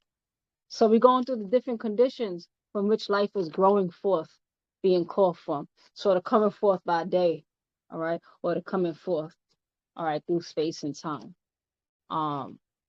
We go through the different what do you call that? Elements, all right? Everything from the air, the moisture, all right, the solidifying, the earth, the atmosphere, all right? Then you have the birth of flesh.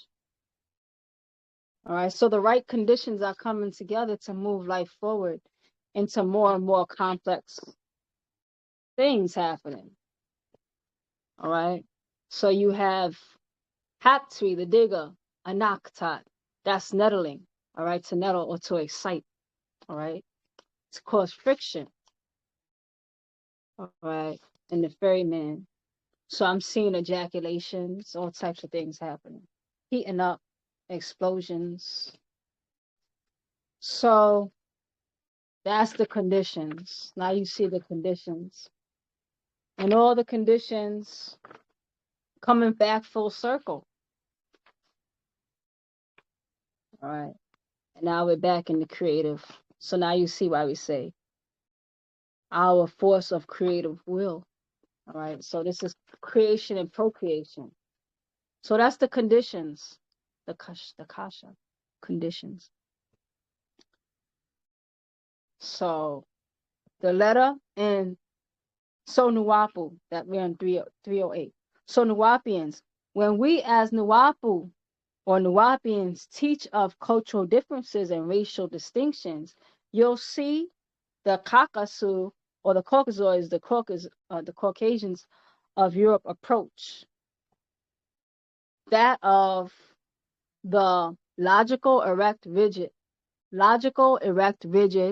anti-feeling posture, lack of tatafats, emotions, or lack of soul, as you see in the white race.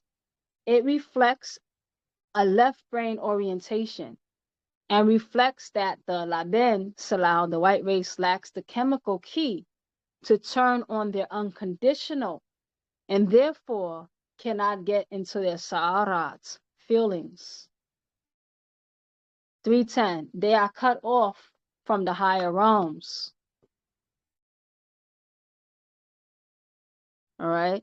And sometimes you'll notice that a lot of people who deal with those type of feeling inadequacies, sometimes they like to affect feelings upon others, because if they can't feel, they want to affect others, and they can see how they could feel through watching others, usually through some type of sadism, all right, torturing or somehow.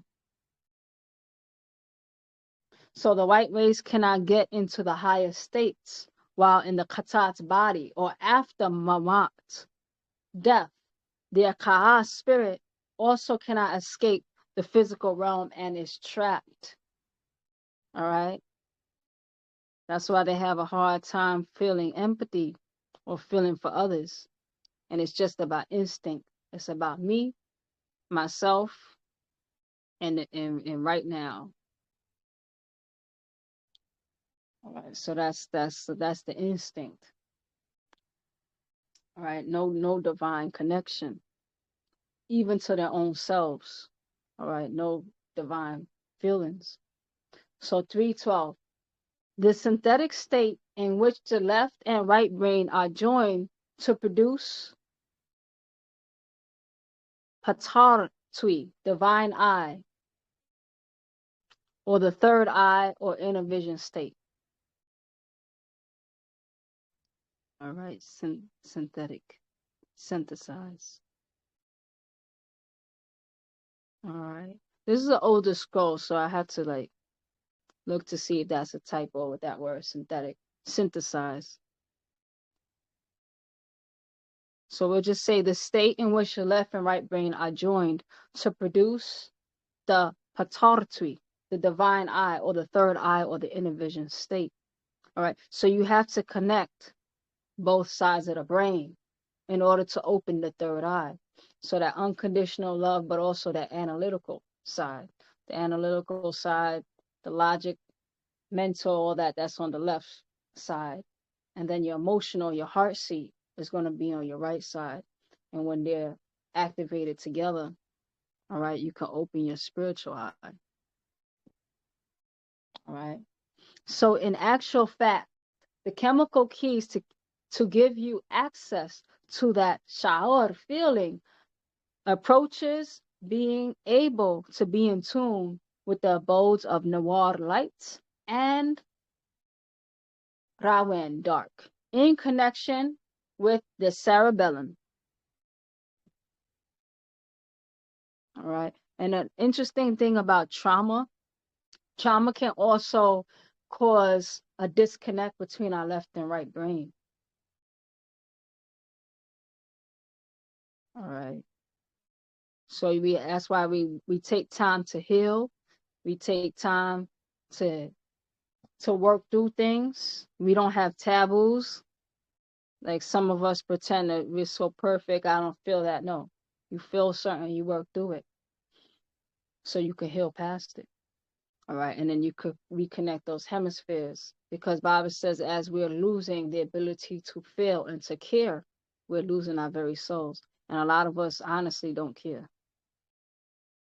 Like, for example, there was a tragedy. I don't want to repeat it because for those of us, I don't want to be traumatized anybody, but there was a tragedy that involved a child.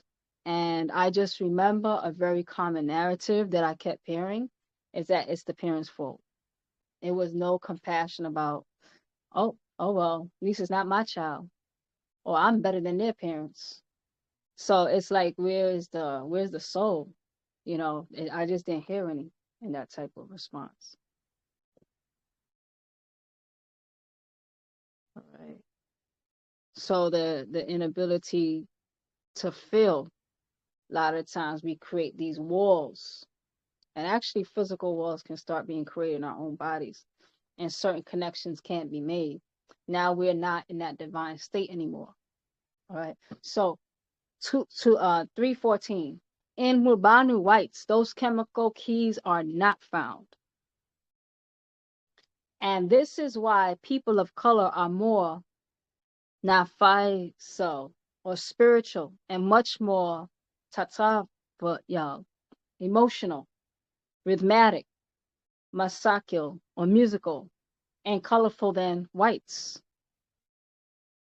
All right, so all through the planet and in various cultures, African cultures, and all of these various cultures, you'll see that we like colors. We like color.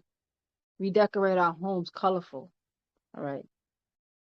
Typically, I'm not one of those people right now, but typically when you travel the world, you'll see that we enjoy being dressed in colors, seeing colors, having colors around us, and such and such.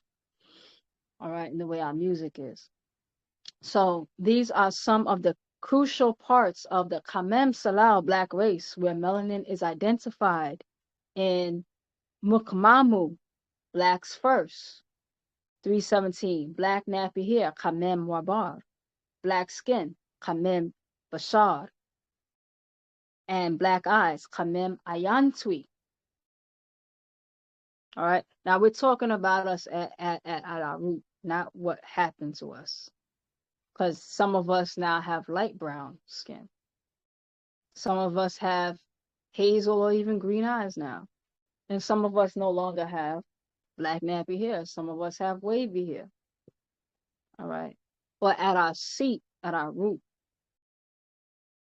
all right, at black first, all right, is black nappy hair, black skin, black eyes. Kamem, all right.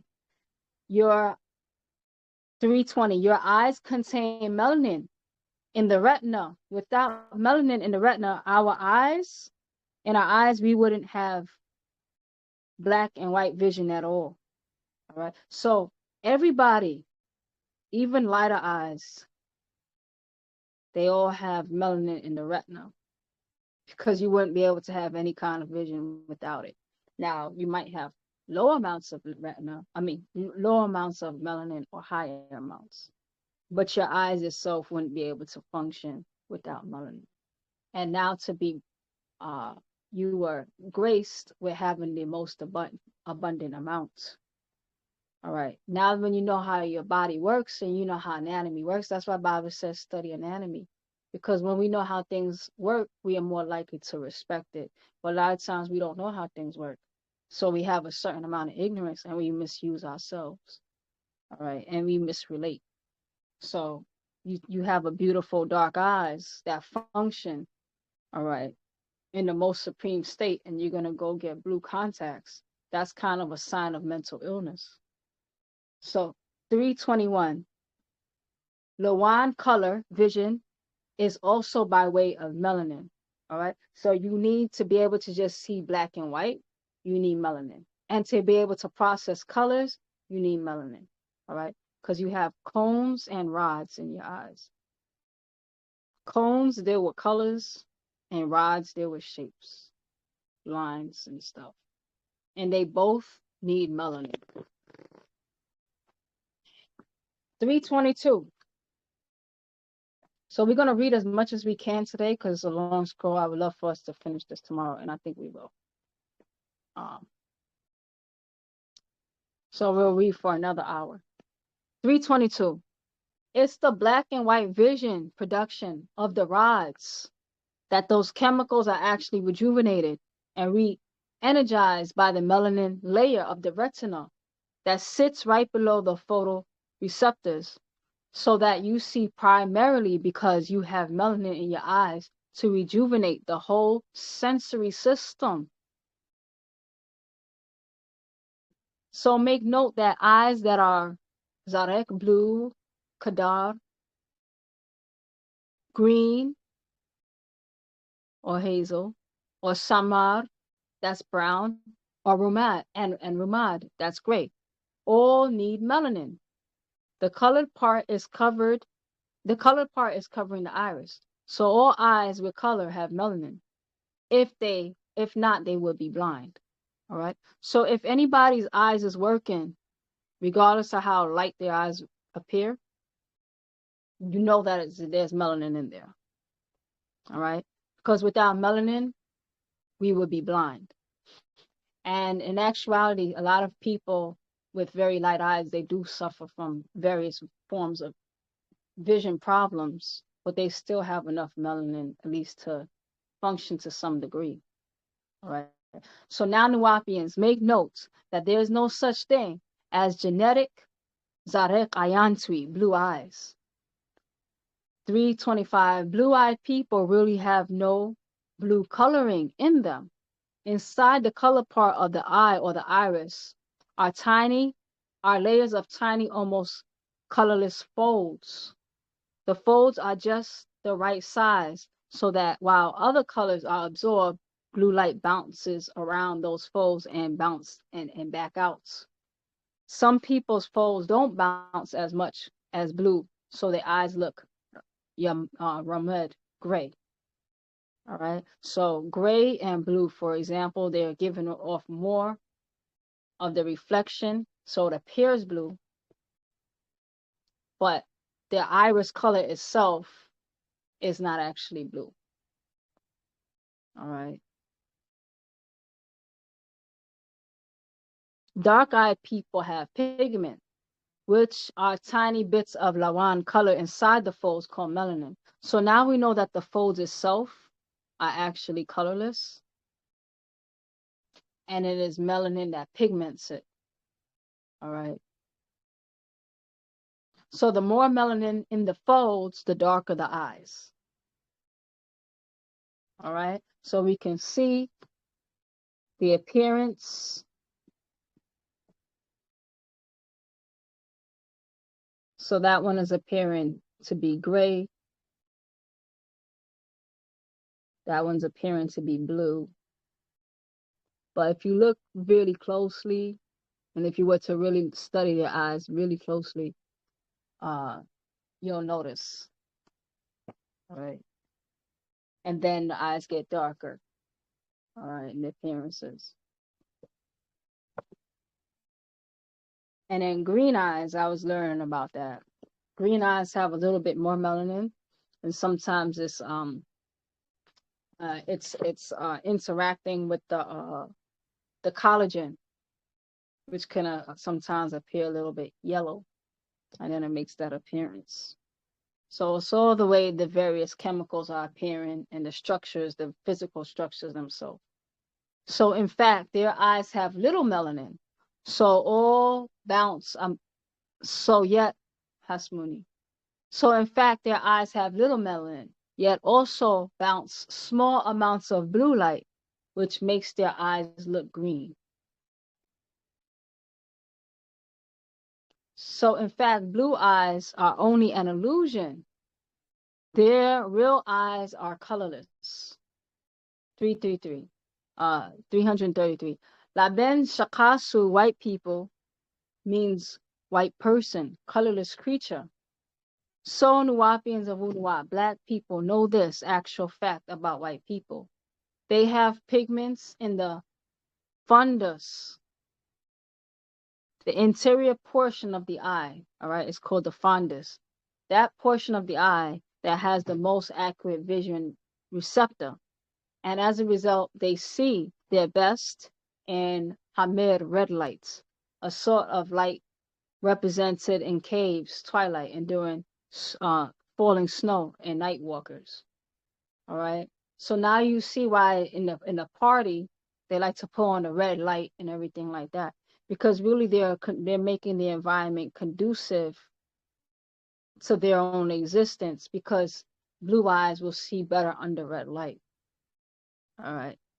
So you learned a little bit about their anatomy, how it's different from us.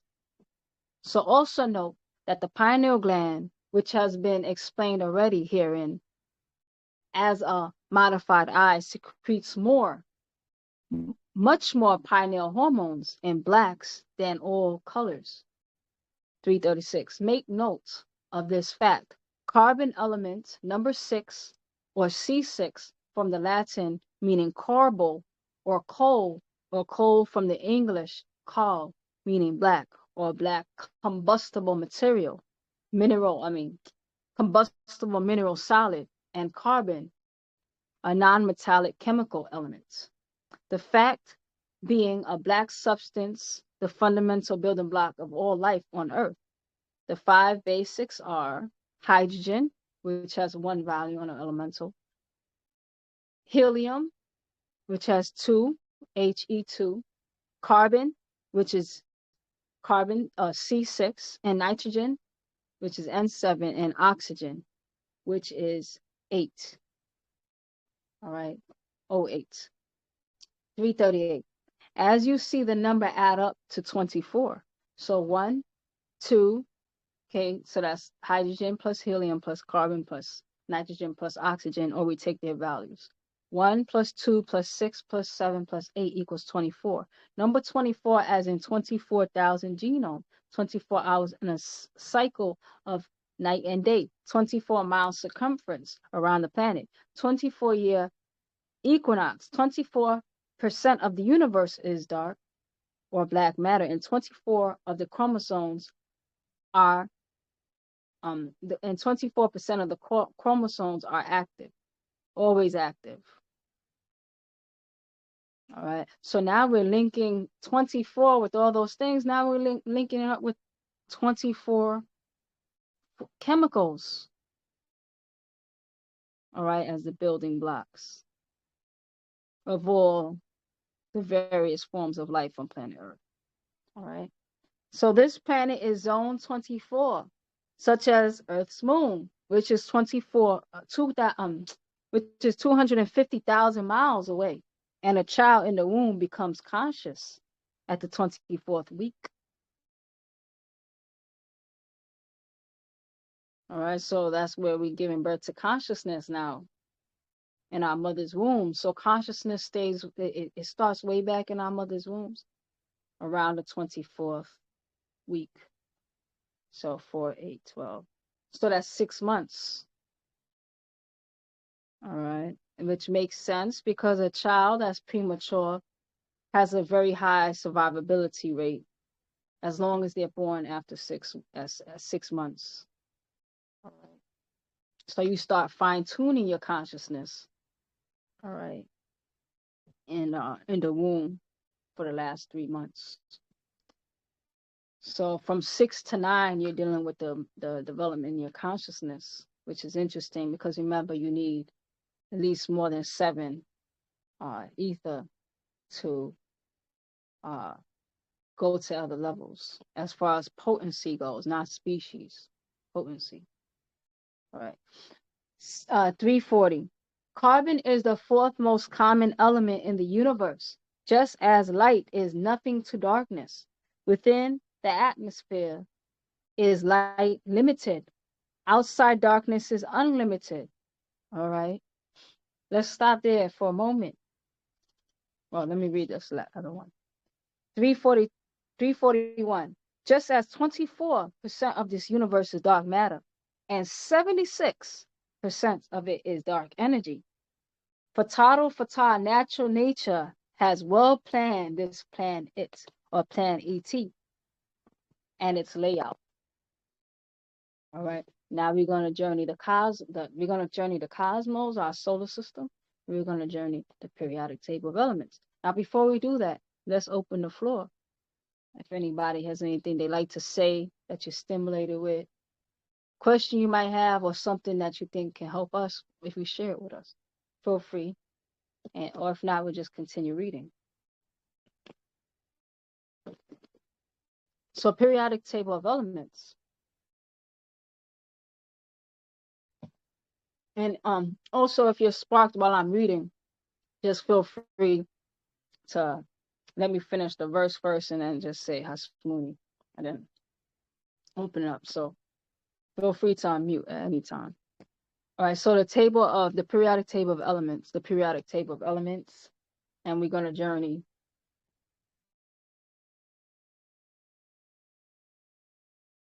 nitrogen. There we go. So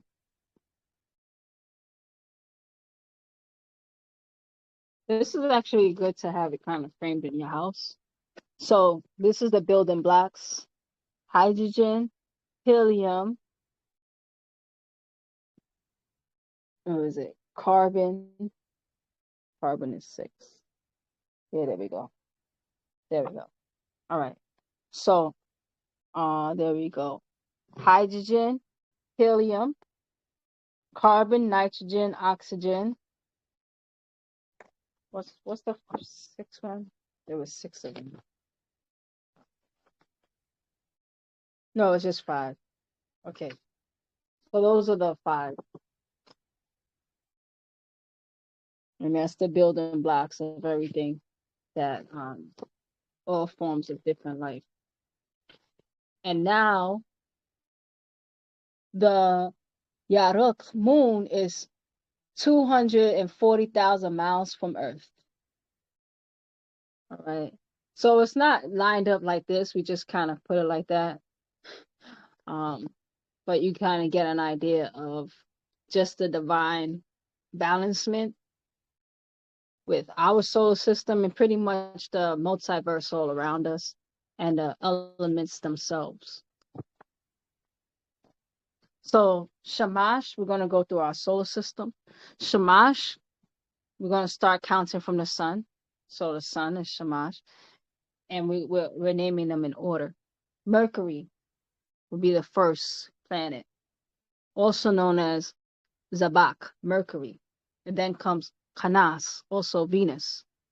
Then we're going to say Taha, Earth. And then we have the moon, which is around our Earth. So we're just counting it because it's part of the Earth. So the moon, because it's our satellite. And then we have Harab, Mars. And then we're going to have an astral belt known as Zakab Zanar. That's our astral belt, which separates the inner planets from the outer planets. So now the outer planets is Mashar, Jupiter, Malan, Saturn, Fawak, Uranus, Maye, Neptune, and Grane is Pluto. 343. It was all planned down to the 24,000 genomes, and Mukmamu blacks having the most melanin. All right, so it's a divine plan.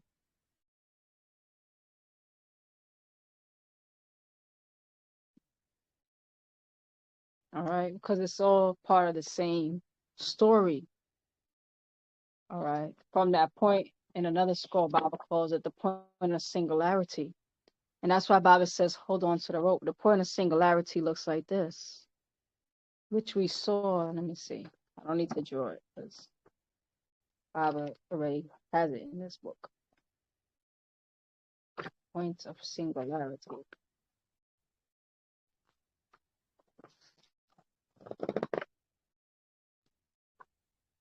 There we go.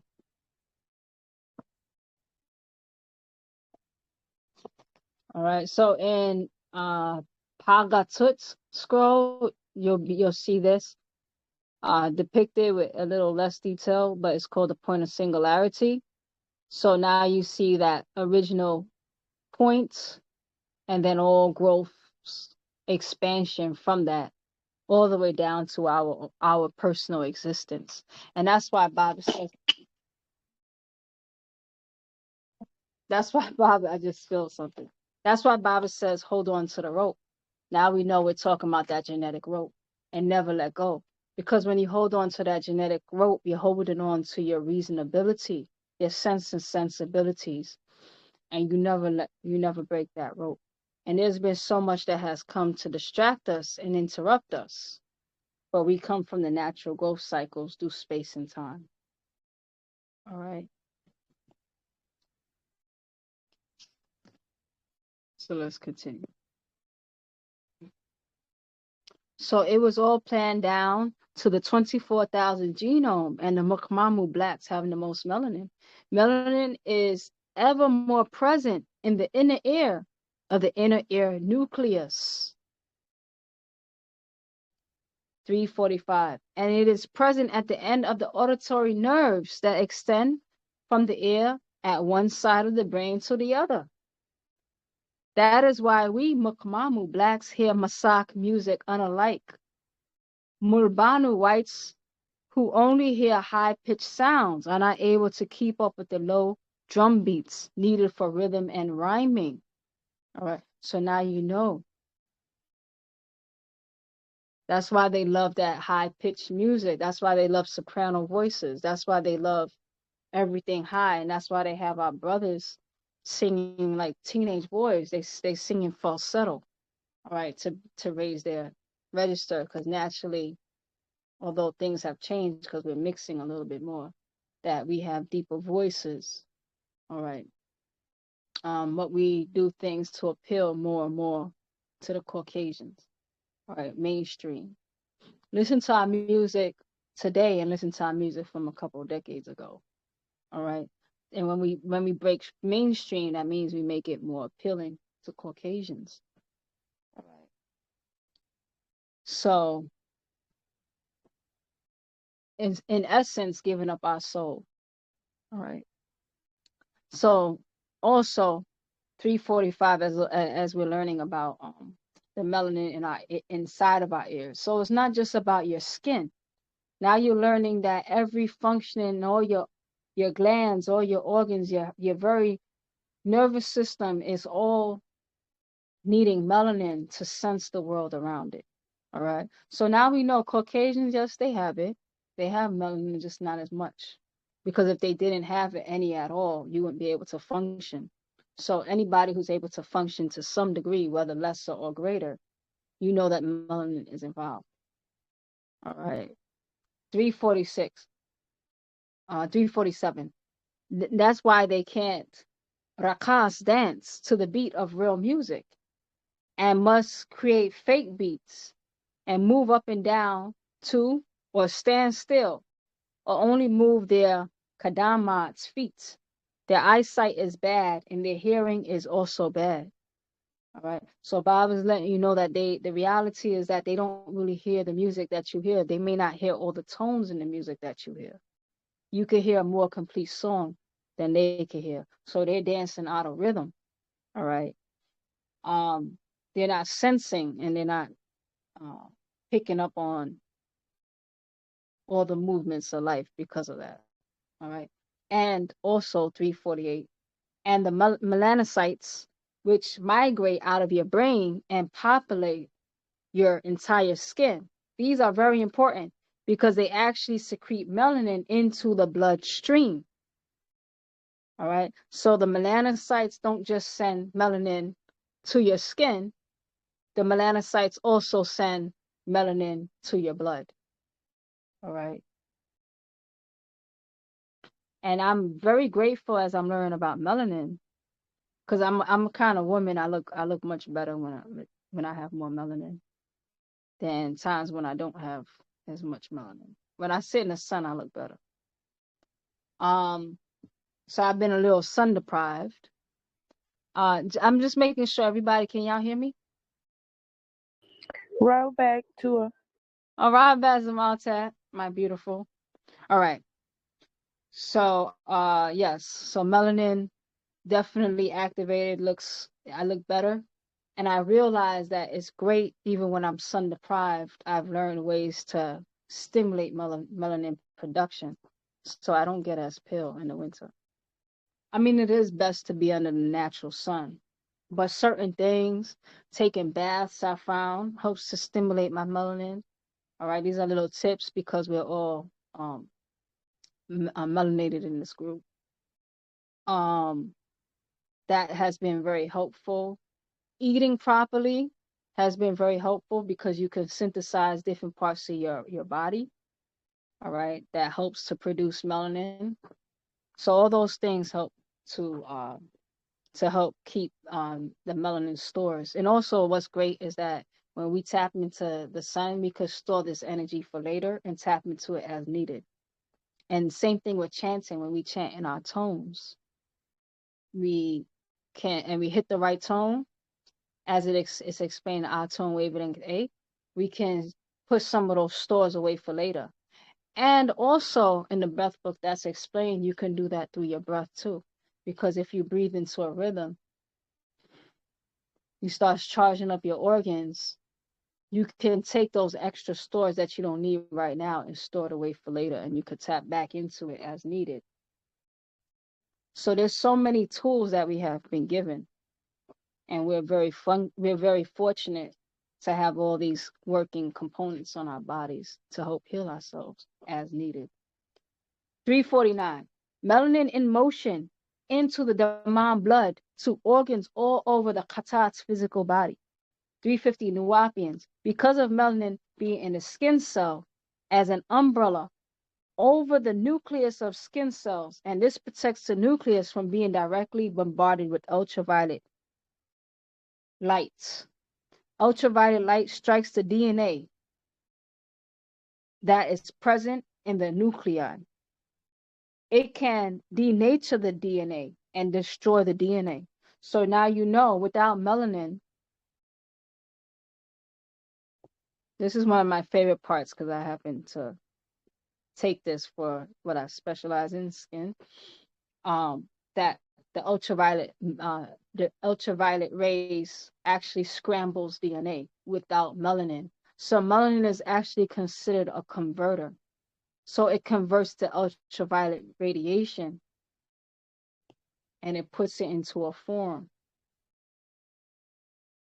that ends up being helpful to your body. But without melanin, there's no buffer. And now you have a foreign message to your body. So it just goes right in and scrambles the DNA. All right. So denature it. It denatures the DNA. That's cancer, pretty much, when you start scrambling the DNA. So therefore, the cells will die or rupture permanently without melanin. And this can happen not only in the superficial skin cells, yet also deeper in skin cells, so that the person's skin ages more quickly and the incidence of skin cancer increases, which most white people get. All right. So you ever heard of UVA, broad skin, they call it sunscreen. So you have UVA rays, you have UVB. Oh, good. There's a depiction right here. So UVA rays, this deals more with aging, all right, and UVB deals more with melanin. So when you get color, that's melanin. When these are going deeper into the skin, if you didn't have melanin, it's breaking up your elastin fibers. It's starting to break down the very inside structures of your skin, all right, without melanin. That's why Caucasian people age like milk, right? They age so fast. And for us, the sun keeps us young, all right? If you have melanin and first off, if you have melanin and you're getting burned and you have an abundance of melanin in your skin, means you need to do some type of detox, all right? Same way that you can have a colon, but your colon is clogged up, it can't function and work properly to digest your food. And your biggest organ on your body is actually your skin. So if your skin is not acting properly, that you might need to do something to reboot your skin so that your skin could do what it's in a function to do, because it's not natural or normal for us to get burnt. Now, if you're in a cold place and you haven't been getting a lot of sun, all right, so let's just say you've been in Antarctica. Well, Antarctica might get sun because of the snow. So let's just put us somewhere where, let's say, what's the name of that place? Alaska, where it's dark for half the year, and you've been deprived of the sun and you want to go straight to Jamaica, the tropics.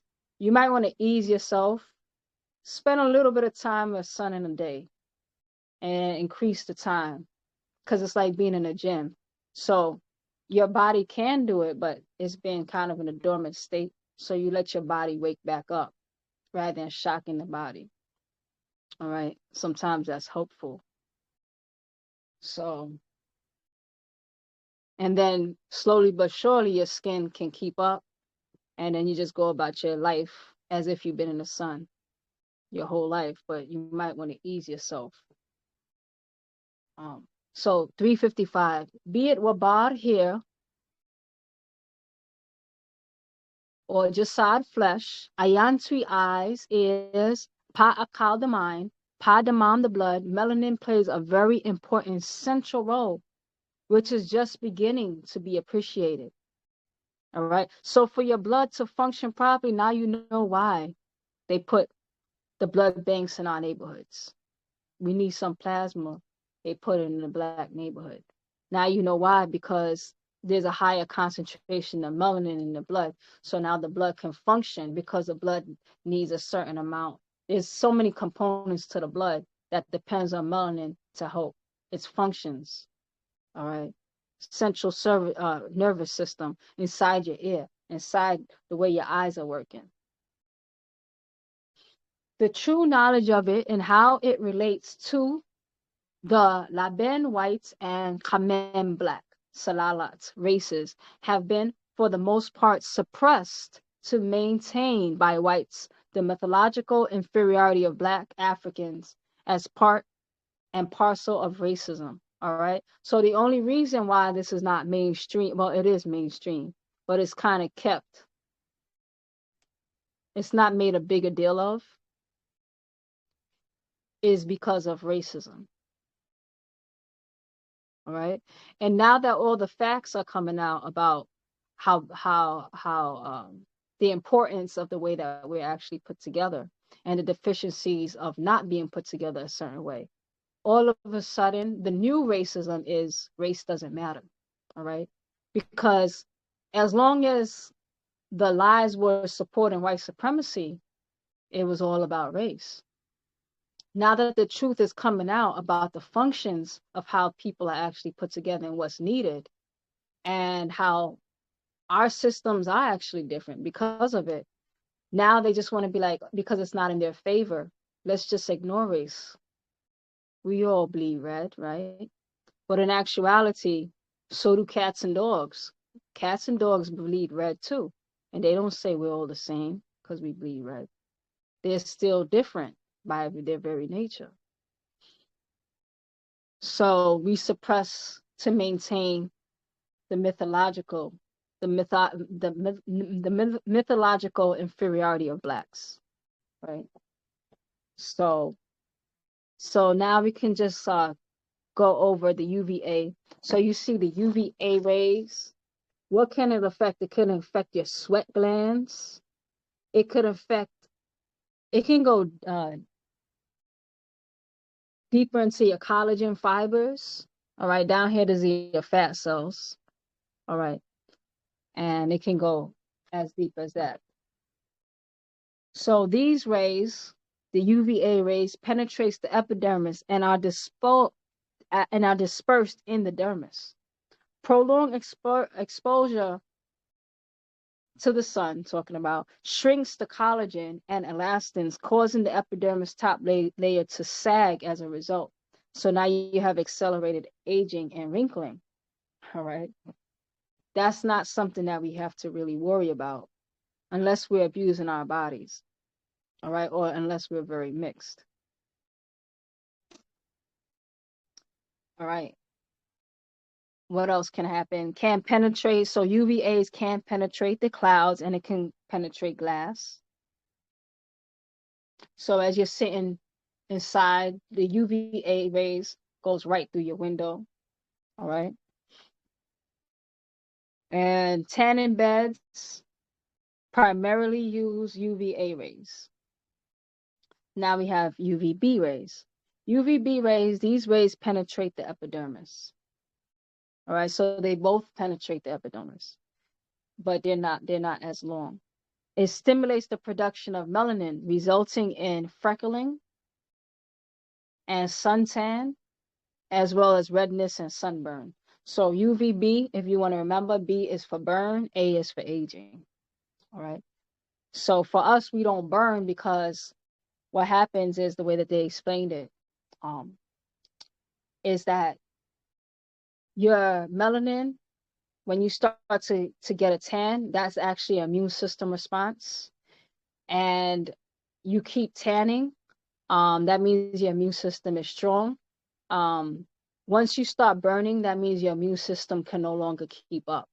And then the burn happens. All right. So the burn can happen for different people at a different amount of time spent in the sun or different intensity of the sun. All right. So a lot of us, when we spent a lot of time outside of the sun and we first go to a heat drenched place, some of us will get that initial first burn. All right. For the first time. All right. Of being deprived. That's like going to the gym and being out of shape and getting back into it. But your body normally catches back up. All right. And then you shouldn't burn anymore. You know, so those of us who've been out the sun or have mixtures of other things going on. So intensity varies by season, time of day, altitude, and environment. And then also vitamin D is also responsible for the production of vitamin D. All right. So that's where we get in that. So 357, the overlords of the white race holds the truth that the Fa'ij, Mukwanu supreme beings, are in actual fact the Mukmemu, Karadu, Melanin-ite children, or the black race makers, owners, cream of the Kawak Taha, planet Earth, and gods of this universe. All right. So the overlords of this universe, such as Inki and his wife Ninti, all right, they knew that, which is why they went to them to synthesize and grafted and took from us. All right. And then grafted with other things. So there's a certain thing about us that they know. All right. So Nuwapians of Wu-Nuwap about melanin and racism know these actual facts of matter. There are basically 4 degrees or stages in the maturing of the degrees of melanin in people. 359. There are these called Hasmuni. There are these packets called melanosome. 360. The degree 1, in which one in which the degree 1 is the one in which the melanosome is just about empty, small amounts of melanin, and it doesn't have the organelles or machinery to produce melanin. All right. Degree 2 has the machinery to make melanin, yet it is empty of melanin. Degree 3 is the machinery is there and it is half filled with melanin. And the degree 4, the machinery is there and it is completely filled with melanin. All right. So, I have my book. I forgot what they call that, but these are the 4 stages. Is also known that we just talked about. All right, and here goes the structure. So, degree 1, which the melanosome is just about empty, small amounts of melanin, and it doesn't have the organelles or the machinery to produce melanin. All right. So the melanosome is there, it's empty, but the machinery is missing. So now it can't produce melanin. So that one is going to be very, very pale. All right. Degree 2, the machinery is there. All right. But it's empty. So that one also appears pale.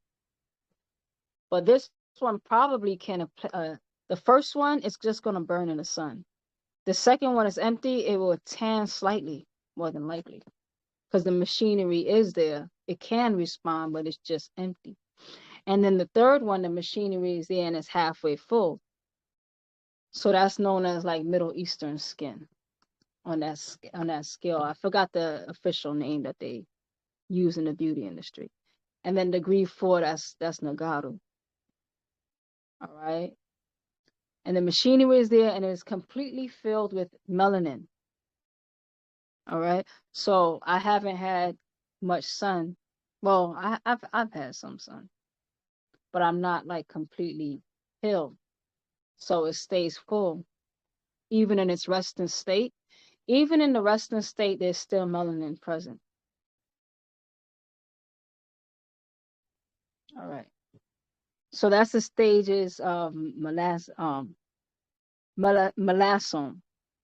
Okay. 364. Mungalo Negroids and Mungalo Negroids and Mulatto Mukamamu blacks have degrees of 3 and 4. All right. So a lot of us are either 3 or 4. And Caucasoids and their mulattoes, whites and reds, they mainly have degrees of 1 and 2. That is melanosomes that are empty of melanin. 366. Australo Aborigines and Javaru Indians, East Indians, have melanin as well as Asians. Pure blacks have the 4th degree. All right. So it's active, it's completely full, and the machinery, everything is there. And mixed blacks can have the 3rd degree. All right. So a lot of us, we teeter back and forth. All right. So mixed blacks. Here in the West, you're going to see most of us on a scale of 3. All right. Some of us are still 4. Other Salalu races of color, meaning Australu, that's the Aborigines, Javaru Indians, and Mangalu, have the 3rd and 2nd, depending on mixing.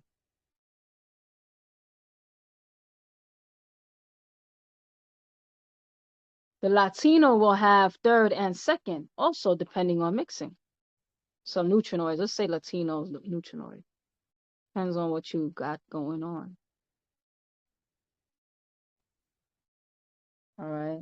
So 370. Now, many Yarapu Europeans have migrated to South America and its island and have mixed in or claimed because they speak a dialect of Spanish that they're Latinos when they are not.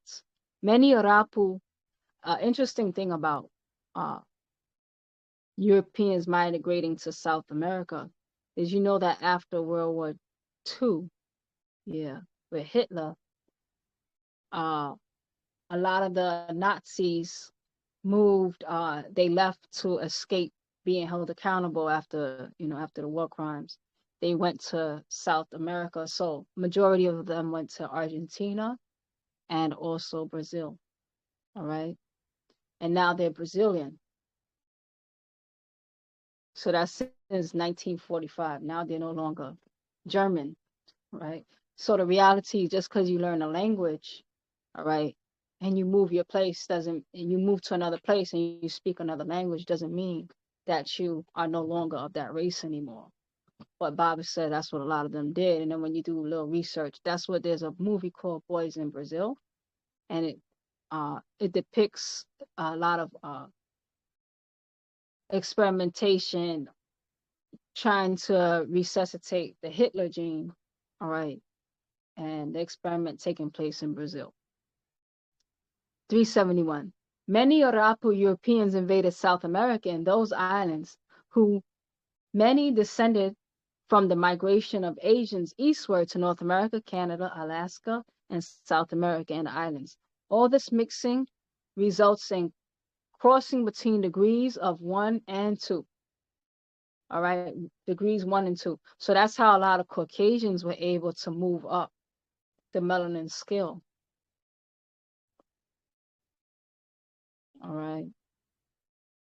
So they moved from that group 1 to group 2 because of that mixing. So you see what race mixing does to the melanin people.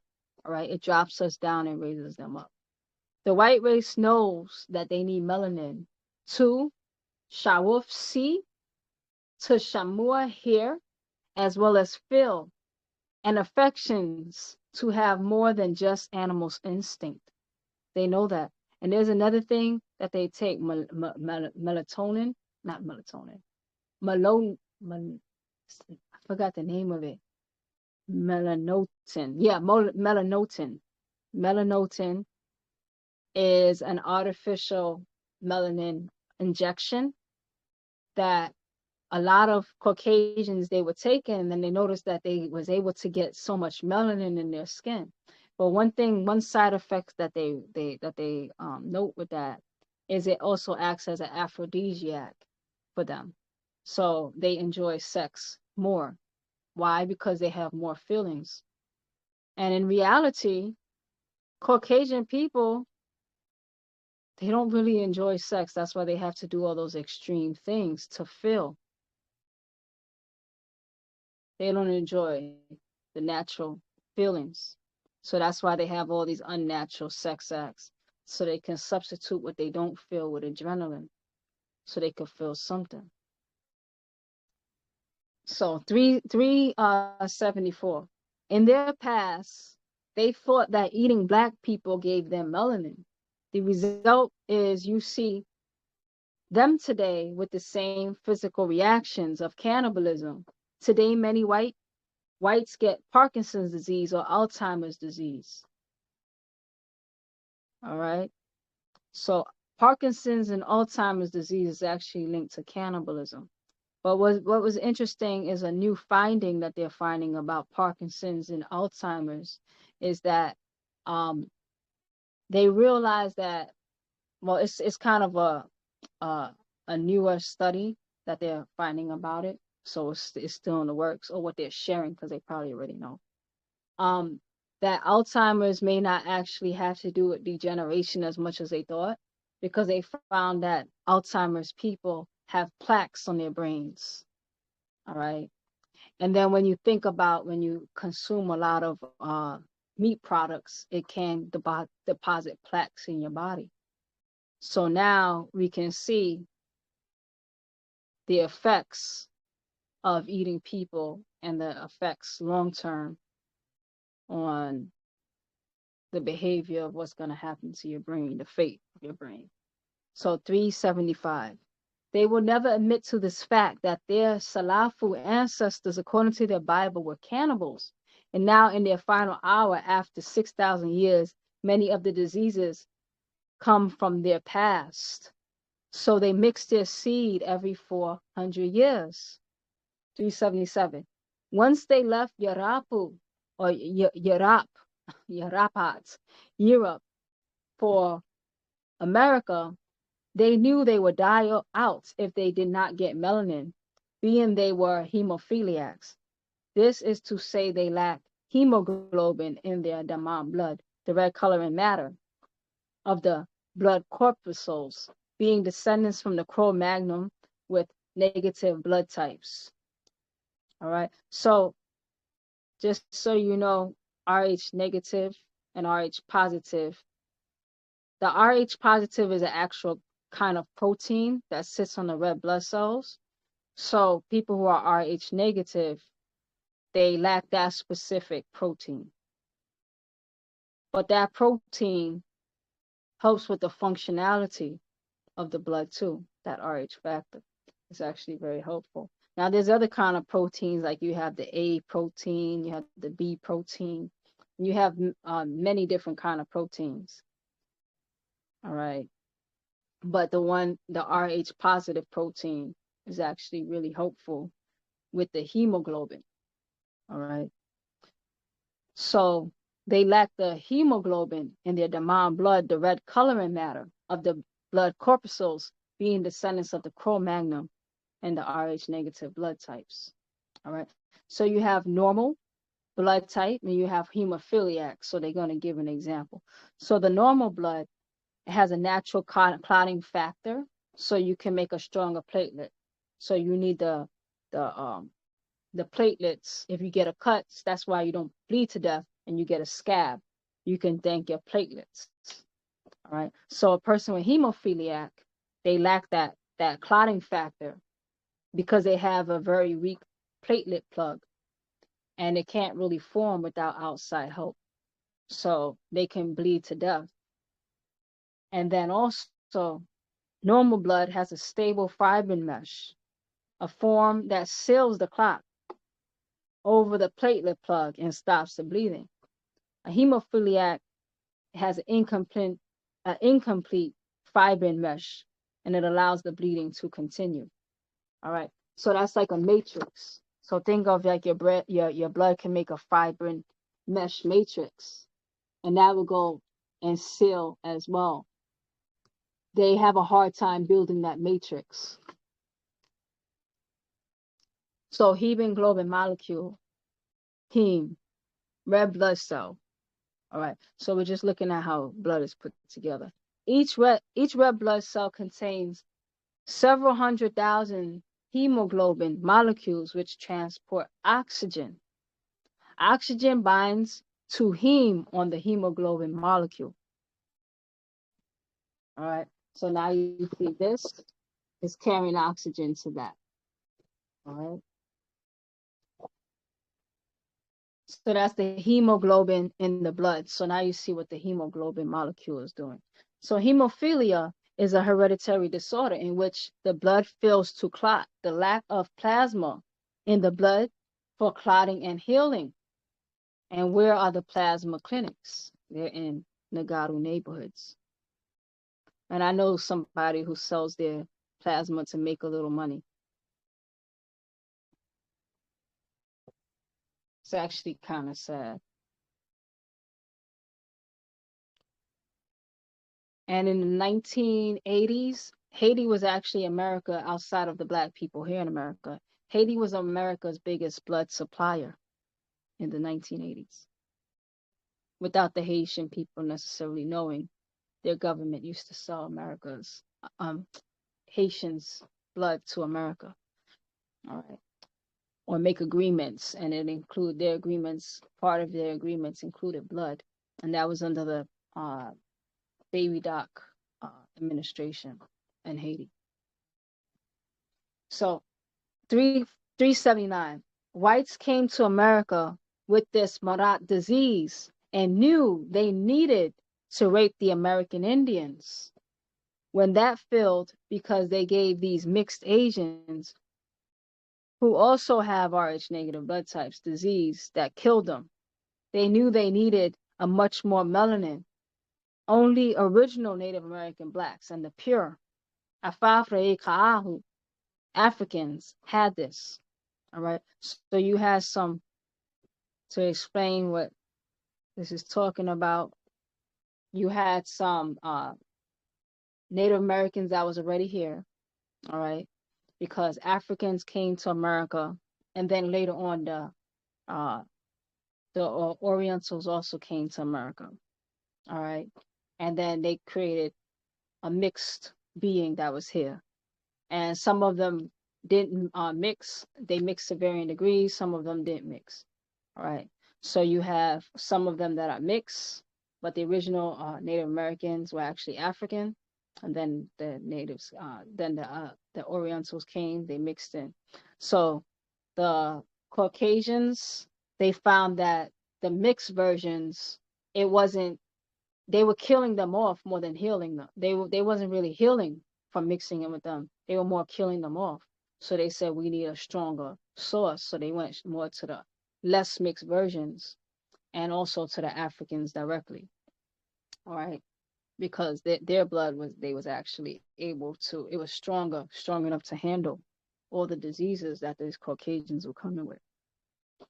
So in 1600 AD, they set out to kidnap Africans from the west coast of Africa and rape them for our pure, rich black melanin. That 400 years would end in the year 2000 AD. So 1600 plus 400, that's the year 2000. So again, they offer.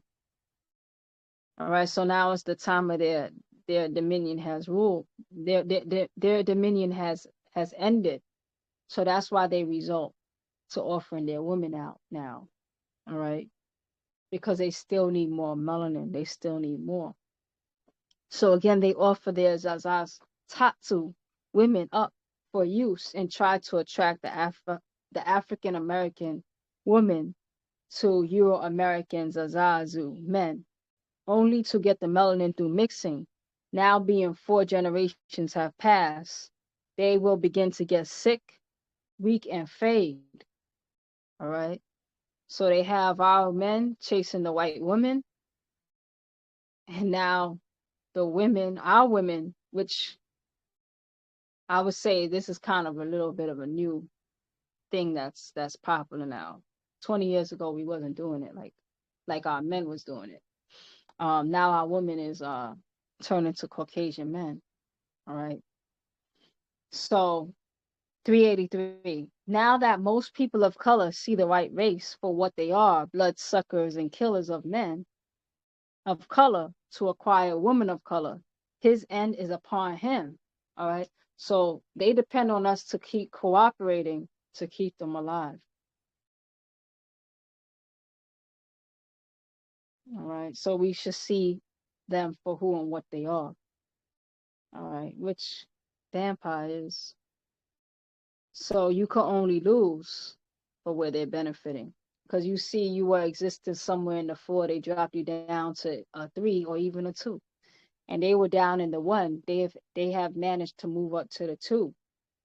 All right. So 384. The American Indian Yakas Jean was too weak to save him. So he went to Africa to take Africans from Black Africa.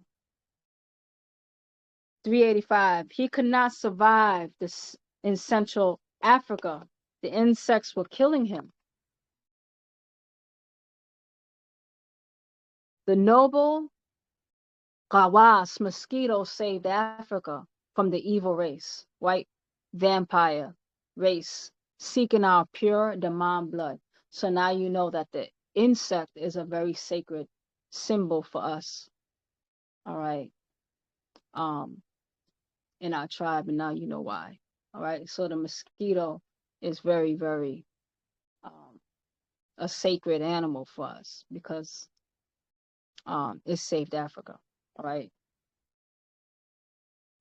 And our blood, because we have something called the Duff. What was the gene? The Duffy factor. Yeah, it's the Duffy factor. So that's also another blood type that you'll find. So you could be positive for the Duffy factor or negative for the Duffy factor. And that blood type is kind of unique to Africans, although not all Africans have it anymore because of mixing. A lot of them have lost it. But the Duffy factor lets you know if you are, it protects the DNA from, what's that thing that people, malaria, all right? So it protects the blood. It's like the Duffy factor. It's a marker. Yeah, so if you don't have that, the malaria can affect your body. So that's another thing. All right. So in deeper parts of Africa, but along the coast, a lot of things have happened to us, but they couldn't go into central of Africa. So from Yarapat, Europe, he left for Madrid, that's India, for blood. All right. So he went to India when he left. So Europeans took over India, 389. Some of them from Europe left for Montreal, that's Australia, for blood. All right. So that's what they were searching world over for. So Europeans took over Montreal, Australia. Now you know why. It was really about blood and trying to cure themselves. And they had some weird practices. If you ever go back to medieval times and the things that they would do, they would put pure lead on their skin. A lot of the times they had all these lesions that they just covered up with these this white makeup. They also said that they had this bloodletting ritual. They thought they could bleed out their diseases. That's a mission that they knew that their blood itself was a disease. So they were always going around trying to cure their disease. So Europeans left for South Africa and took over. Europeans even tried to take over Asia. They are always seeking blood of others, or they start wars to kill the males. 394. They found out that the supreme beings of melanin were pure Afafreka Africans, yet could not stay in Africa thanks to malaria, the infectious disease transmitted by the Anopheles mosquito. The true African survivors sent by our saviors, Hasmuni, the true African saviors sent by our Salafu ancestors to save us from the disease race of whites, the Bares Salal leper race. All right. So they are the Adamite race of the Bible and Quran, who were also cursed with barasi or leprosy in Genesis chapter 9, verses 24, and Leviticus chapter 13, and be in Genesis chapter 10, 13 through 19, Ka'anu, also known as Canaanites. All right. You find 396, you find their birth date record in their Bible in Genesis chapter 1, verses 26 and 27. And God said, let us make man in our image, after our likeness, and let him have dominion over the fish of the sea, and over the fowl of the air, and over the cattle, and over all the earth, and over every creeping thing that creepeth upon the earth. So God created man in his own image. In the image of God created he him. Male and female created he them. The first of the ruddy race, born in the month of Tammuz, 3,761 BCE, given 600 years of dominion. He was mixed by what his Bible and Quran says, let us or we. Their white or fair-skinned daughters were raped by Muzyat Mutatalu extraterrestrials. They called the sons of God Elohim. In Genesis chapter 6, verses 2, the sons of God saw the daughters of men that they were fair, and they took them wives, all of which they chose. All right, I have some interesting commentary. I just remember the update that Baabaa has said about Caucasian people and why there was such an interest in, let's say, the Caucasian. And Baabaa explained something about how they have no minds. So, for example, you may have these extraterrestrials and they had a certain agenda. All right. So they were looking for a certain nature, which was for food and for servitude. All right. And Caucasian people, they don't have natural defenses because melanin helps to balance out. So if these extraterrestrials saw the brown skin or the black skin earthlings and tried to mix in with them, their reasonability would take over. All right. So for the Caucasian DNA, all these pale, fair-skinned women, they're going to be more submissive to the agenda, the genetics itself of these extraterrestrials. All right. So that was the whole purpose of them saying, let's go down and mix so that we can have dominion, all right, for a specific purpose. So melanin itself acts as a psychic self-defense. It is a form of psychic self-defense. All right. So 398. So they birthed the hybrid race of Gaborim, who were wicked and evil by their very nature. In Genesis chapter 6, verses 5, and God saw the wickedness of man was great in the earth, and every imagination of the thoughts of his heart was only evil continuously. 399, and from this same race of fair skin called reddish skin, was the sons of Noah. He was the firstborn, perfect in his Yakasat genes. In Genesis chapter 6, verses 9. These are the generations of Noah. Noah was just a man and perfect in his generations, and Noah walked with God. According to the newly found records of the book of Enoch, Noah was born with illuminating, glowing eyes. In 1 Enoch chapter 105, verse 2, she became pregnant by him and brought forth a son, and brought forth a child, the flesh of which was as white as snow and red as a rose, and hair whose head was like wool and long, and whose eyes were beautiful. When he opened them, he illuminated all the house like the sun, the whole house abound with lights. Yet from his sons Ham was born one, and Canaan was cursed.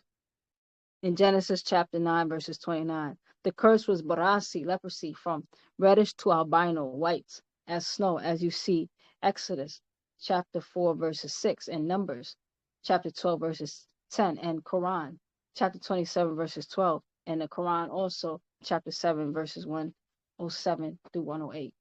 And this disease spread to affect Canaan, or let Laban's, his own name, seed, and their nappy white wabad hair became yellow, thin.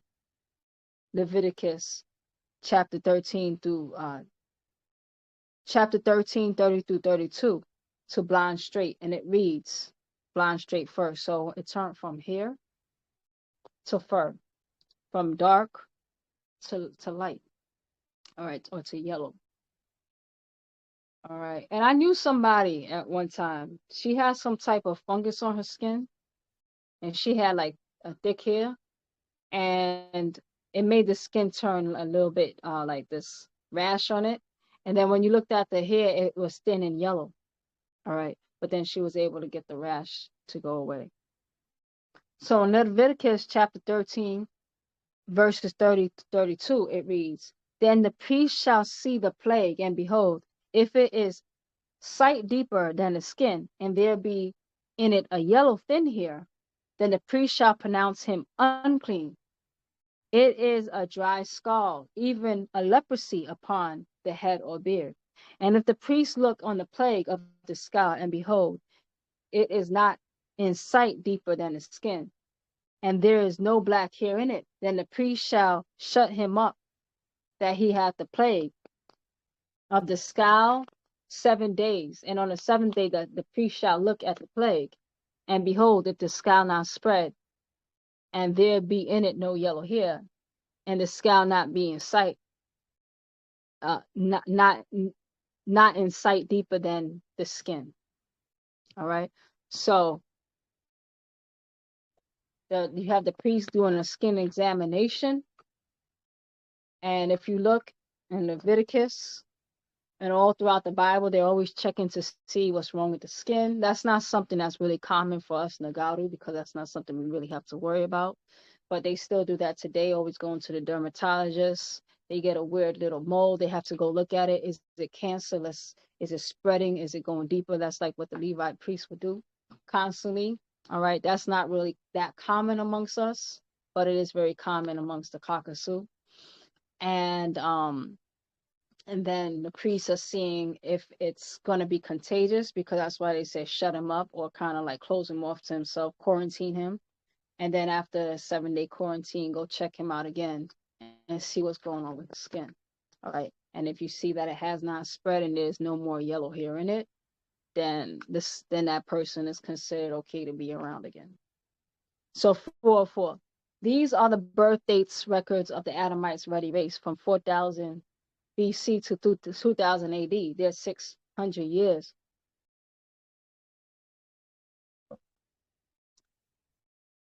405. 405. Verse 405. And now from 2000 AD, which was 6,000 years, again, they are in need of melanin in their blood. All right. So we're going to even need more. The more melanin you have, especially as we go into the sun cycle, because they're finding that the UV index is rising each year. I forgot how much points. It might be like 1 point is raising each year. So every 10 years is more extreme than it was the 10 years before. And they're finding that you're going to need melanin. But not just melanin, not just weak melanin. You're going to need a nice, strong melanin if this keeps up. So you're going to be happy the less mixed you are as a Nagaru. All right. So 404. These are the birthday records of the Adamite ruddy race. From 4000 BC to 2000 AD, there's 6,000 years. And now from 2000 AD, which was 6,000 years, again, they're in need of melanin in their blood. So once again, they seek to plant their DNA in Latin America, as they are now rejected by Australu Aborigines and Javaru East Indians. And they were never accepted by the Asian females. All right. So the Asian females, that's why they have less species, because the Asians mixed far less than the other races. All right. So they were never accepted by the Asian females. But they were at one time accepted by the Aborigines and the Javinians, but now they're starting to reject them. So now they're heading to Latin America. So he has made his move on Latino women because of the many dark Latinos. 408. And offer his woman now to any male of color, as you see her on TV nude, naked, or being used in any and all kinds of advertisements and commercials. Yet no one wants her. She is used up by her own cultural rules, and they can have boyfriends and have as much Janus sex as they want before marriage. All right. So it's kind of, now it's come to the point where it's played out to be a Caucasian female. They're not in as high demand as they were. Now it's cool to be mixed. Caucasian people. So now you don't really see blonde hair, blue eye advertisements. Now you see neutrinoids, if anything, and more Nagaru advertisements. All right. Because the spell is fading as of 2000. All right. So the fools amongst us is still moving towards them.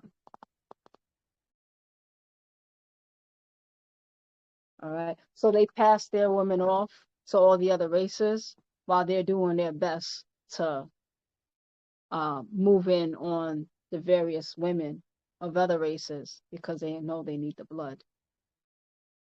All right. For their survival, for the generations to come. And another person who has said that, it was actually being spread around, Jane Elliott, the one who did the blue-eyed, brown-eyed.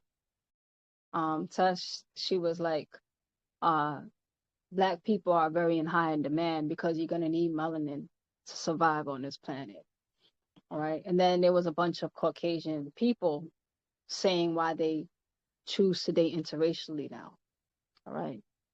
And then there was a few of us who were surprised and like, wow, they need our blood. 409. So they are used up, whereas other Hadabat cultures protect their mitochondrial DNA passed on by the Mudatatu, mothers only. All right. So the Caucasian female, she wasn't really protected her mitochondrial DNA. All right. So just do whatever you want before marriage. Sex in the City. We're just we're just going to do the modern thing because there was no real science or respect for the mother in the first place. All right. So other cultures protected their mitochondrial DNA, and it was passed by mothers only. And many of us grew up under Caucasian rule, so we followed the same thing that the Caucasian was doing without knowing. But that's why we have the facts, all right, so we can restore, all right, what we didn't know about. So 410. So most know that each time a Shah female exchanges bodily fluid with a male, he becomes part of her yakasat genes. You are what you akal eat or sharub drink. Black women in the West can look like white women. Indian women in the East, India can look like white women, and Latino women can look like white women. Yet white women cannot look like black women or Aboriginal women or Indian women or Asian women. All right. So we could degrade down. They see, and this they know. 414. All these are dalalat, signs of the end of their race. 415. So from the year 2000 AD, the white race has started to fade from the world as far as one, respect goes, as far as two, power goes, and also as far as wealth. 416. No one kawafat fears them, respects them, or saduk trusts them any longer. No one depends on them or needs them. All right, who's been keeping up with the current events and all the drone activity? All right. It's kind of like rumored that these drones could possibly be other countries' drones. It started off in New Jersey a few weeks ago. Now all these drones, 100 sightings. Like even the local governments, they're expressing concern and fear over these drones, which are the size of cars. They're really huge drones. So that's why they said they can't really shoot them down, because if they shoot them down, it can fall down and destroy structures. So they don't know if it's other governments, because China and also Russia is rumored to be wanting to go to war with America. So, it could be rumored that it's theirs, or is it extraterrestrial, or is it our own government drones? All right. But this just goes to show the desperation of the times. And then also, it's not just America. A lot of these drones have been also spotted in England. All right. So if you notice, like, where they're popping, it's on these Western worlds. Yes, Zama, I see you. I'm muted.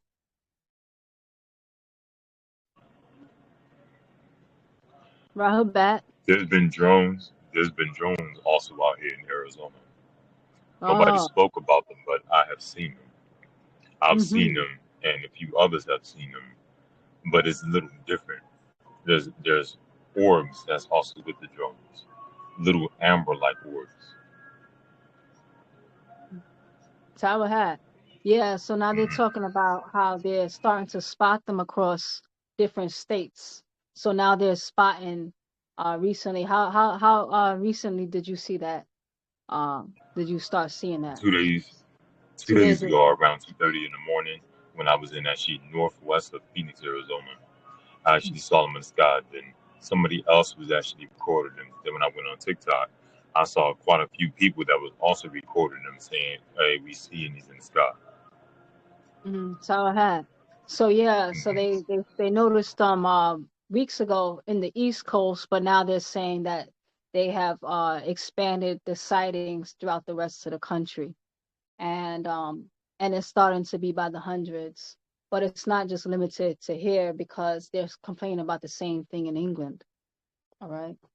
So it just goes to show it's not the same level of respect, uh, wealth, or power that these Caucasians have, because pretty much their time is up. The extraterrestrials say we are finished with them. We have no more use for them. And the other world people, they're losing interest.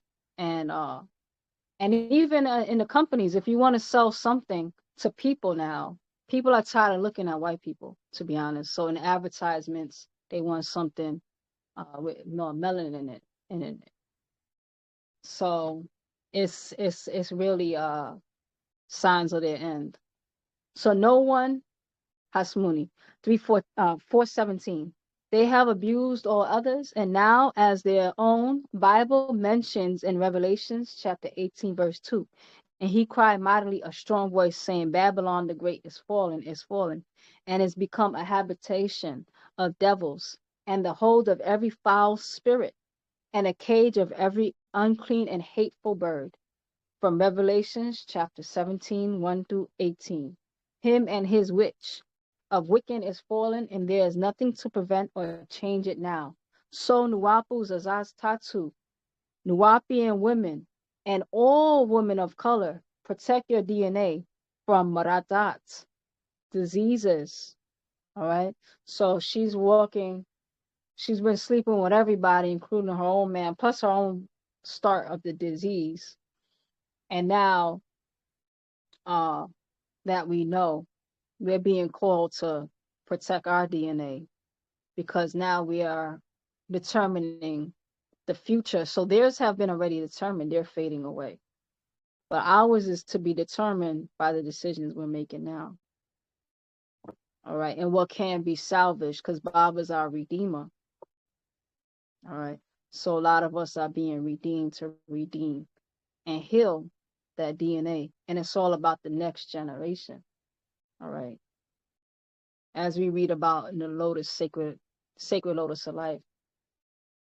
All right. That the first 12 lotus, the first 12, the order of the felines, they will be considered imperfect because they already partaked in this world, but their job is to usher in the next generation of perfect females with all the warnings. All right. So that's another important scroll to read, which explains a lot of this right now as far as the fate of our race goes. So 419, know that Vanastasu, feminine at birth, each 9 months the field, you are the field to produce our mitochondrial DNA. All right. So that's what all of us have, men included, but they get it from us. All right. And they don't pass it on. We pass it on. All right. To the children. All right. So you are the record keeper, the garden of our people, our seed, and our future, which cycles every 24,000 years. So that's why we're at such a special time, because we are resetting many cycles. Our 25,000 year cycle, that marks one change. 26,000 year cycle, that marks another change, that everything's aligning now to reset. The 24,000 year, which we're talking about right now, the 6,000 year of that moon cycle. All right. So many things are resetting. So we get to be ushering in new energy. All right. Based on what we're learning now. So 421. If you don't keep the diseased race out of your garden, you will not produce the Siam or the divine offspring. All right. So that's where the divine offspring come. As we learned about what's happening in the hormones in the woman and also in the genes. It's going to affect the child. And we see about the sons as well. So the sons, something is wrong with the way that his sex organs is put together, for example, because what she partaked in, she didn't know, that drug. And now it's not just affecting her future, but really it's affecting the future of that, in the future of the race of that son, or even of the daughter. How did it affect those children? So we want divine offspring, which means that they are efficacious in all of their functions, in their mind, in their hormones, in their body. All right. So we want nothing wrong with the children. All right. As we see that the importance of all of that aligning, all right, within the right circadian. All right. So yeah, to heal ourselves, to protect ourselves, is to protect the future as the Vanas Tasu. So 422. Remember, our grower grew the Vanas Tasu feminine first, then grew from inside of her outward the masculine. All right, so the feminine grew first, and then from inside her outgrew the masculine. Males given of Sahat, Orion star constellation, by females of Sabatat, Sirius star constellation. So now Bob is saying that the males, they were actually given the Orion star constellation by the females. All right, so that's kind of a testimony of what I was just saying, because in order for his functionality, it doesn't start with him just existing. It starts in the womb of his mother. And if the womb that carried him is off, he's going to be off. So he has to be a divine man. He has to come from that divine feminine. And that's what we're rewriting now. All right. So, and like the garasats, plants, and zaharats, flowers, and hawanats, animals, and tayarats, birds, grew up in different sabarats, hues of skin, lawanats, colors, by our pigmentation and our melanin. Masculine Nuwapians, you must remember that she birthed you as your protector. So now you know how she protected you.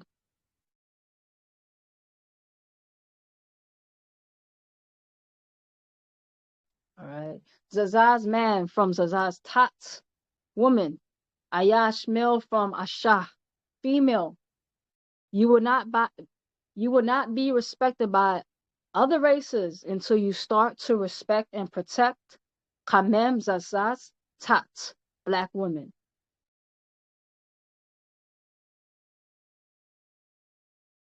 .427, the Samer Zazaz, brown women, you see respect their Zazaz Tatu women.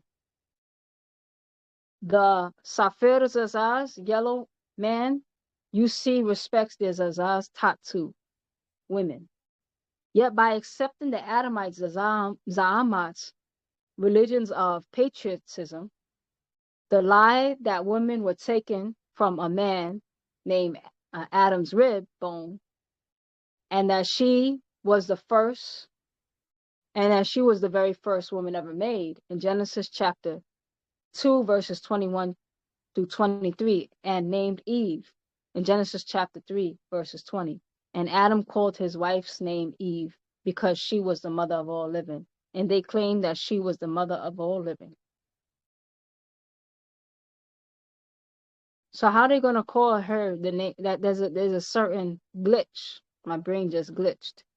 Because how can they call her the mother of all living if she was taken from Adam's rib? Is Adam not alive too? All right. So the story of this Adam and Eve is true, yet the time is not true. They being the very first human beings on this Kawak planet is not the truth. It is only their own birth date, their Sajalat's records, that are of the white race, their laws, their religious laws, taken from the Sumerian stone tablets, in part, only speak of that one race. And those who grafted, cloned, and made them Genesis chapter 1, verses 26 through 27. It says, God said, let us make man in our image after our likeness, and let them have dominion over the fish in the sea, and over the fowl of the air, and over the cattle, and over all the earth, and over every creeping thing that creepeth upon the earth. So God created man in his own image. In the image of God created he him. Male and female created he them. 432, they have no respect of their zazas, tatu, women. They use and abuse their ashahu, females, and this is acceptable by their za'am, religion, and their cultures and day-to-day lives. All right. So what do? They go and take women of which they choose. All right. What do? They offer women. All right. Even by the Islamic culture, you go ask the father for the hand in marriage. He says yes. All right. You have to give some type of dowry, all right, to the father. So that agreement is made between two men. So essentially, he just sold his daughter off. All right. And it has to officiate through still. You can't just say yes. He has to pay something. All right. So this is not our birth date. All right. And then Islam, it goes back to Abraham. And Abraham was offered the servant Hagar without asking what does she want, because Sarah couldn't have a child. So go rape my servant so I can have a child because I'm barren, and I'm gonna make you rape her. I'm gonna take the son as my own, and then do to her as you please. I don't care. But now I found out I can have children, so I don't need this child anymore. Send this child away and send this lady away. All right. So it's no respect. All right. And no respect for the person that's growing life. Because if you knew the person who was growing life has the power to make a deformed being, whether they mentally deformed, spiritually deformed, or some type of chemical deformity, you wouldn't just treat the woman just any type of way, especially where she's the one that's growing life. That would be such a sacred seat if you really overstood. So his age at death in Genesis chapter 5, verses 3 to 5. And Adam lived 130 years and begot a son of his own likeness after his image, and called his name Seth. And the days of Adam after he had begotten Seth were 800 years, and he begot sons and daughters. And all the days of Adam lived were 930, and he died. He died at the age of 930 years. According to them, from the year 4100 BC, that's the Christian and Muslim records, at 3761 BC. That is the Jewish record. That would put him only 6,000 years back, no more. And also, they gave a complete list of man after man, from Adam, name by name, right down to the man they call Joseph, the father of Jesus, which is also weird that they follow his bloodline, because they just said in their Bible that Jesus was born to a mother who didn't have sex. So why are we following the father's bloodline anyway?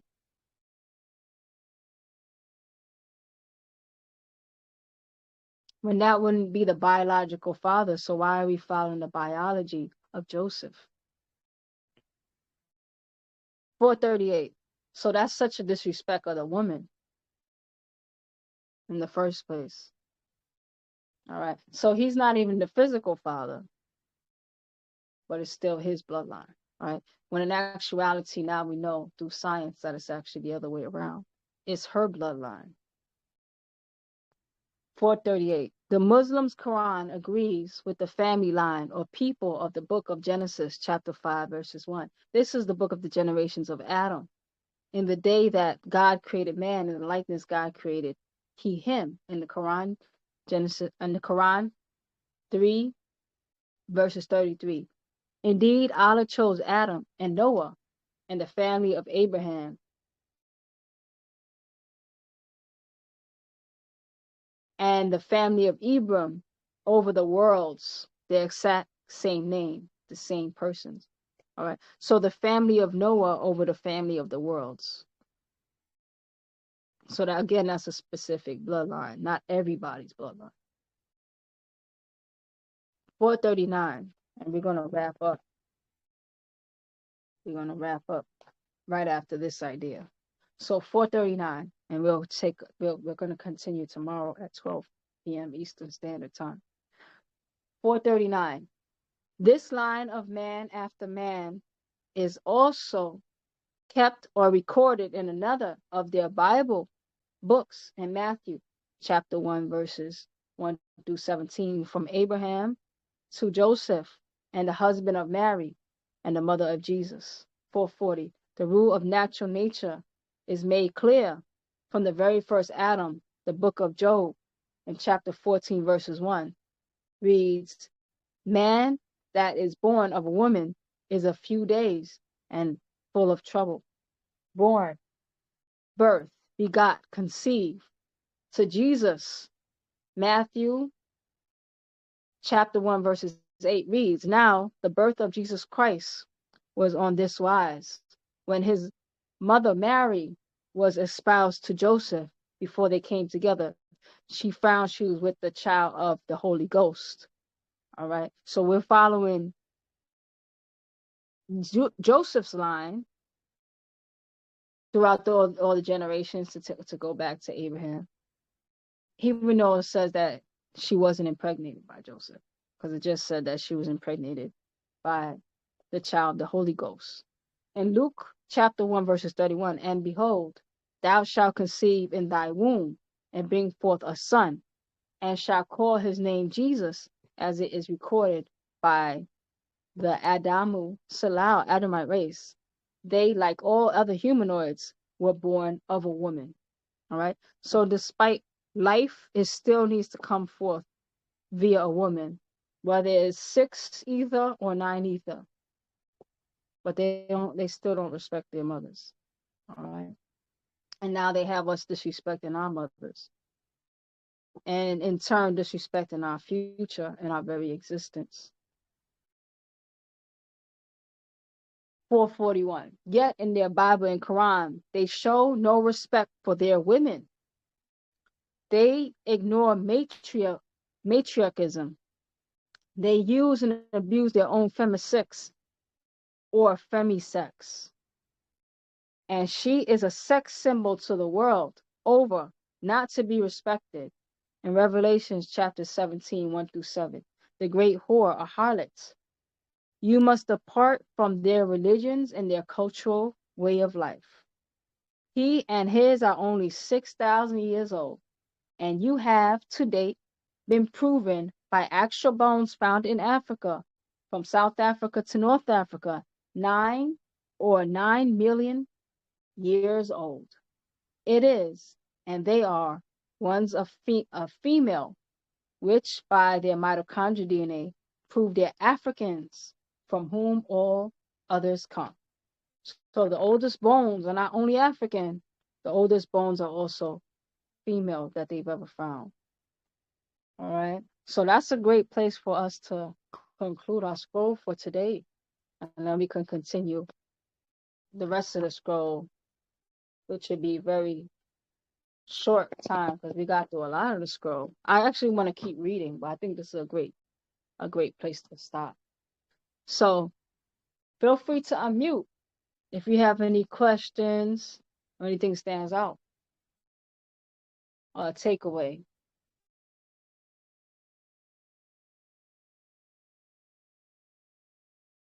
All right. So the name of this scroll is called The Supreme Beings, the Melanin-ite Race. Paa Taraq Mukwanu Pa Mekmemu Salal. All right. And then you'll see on the cover, everyone represented around Africa except the Caucasus. All right.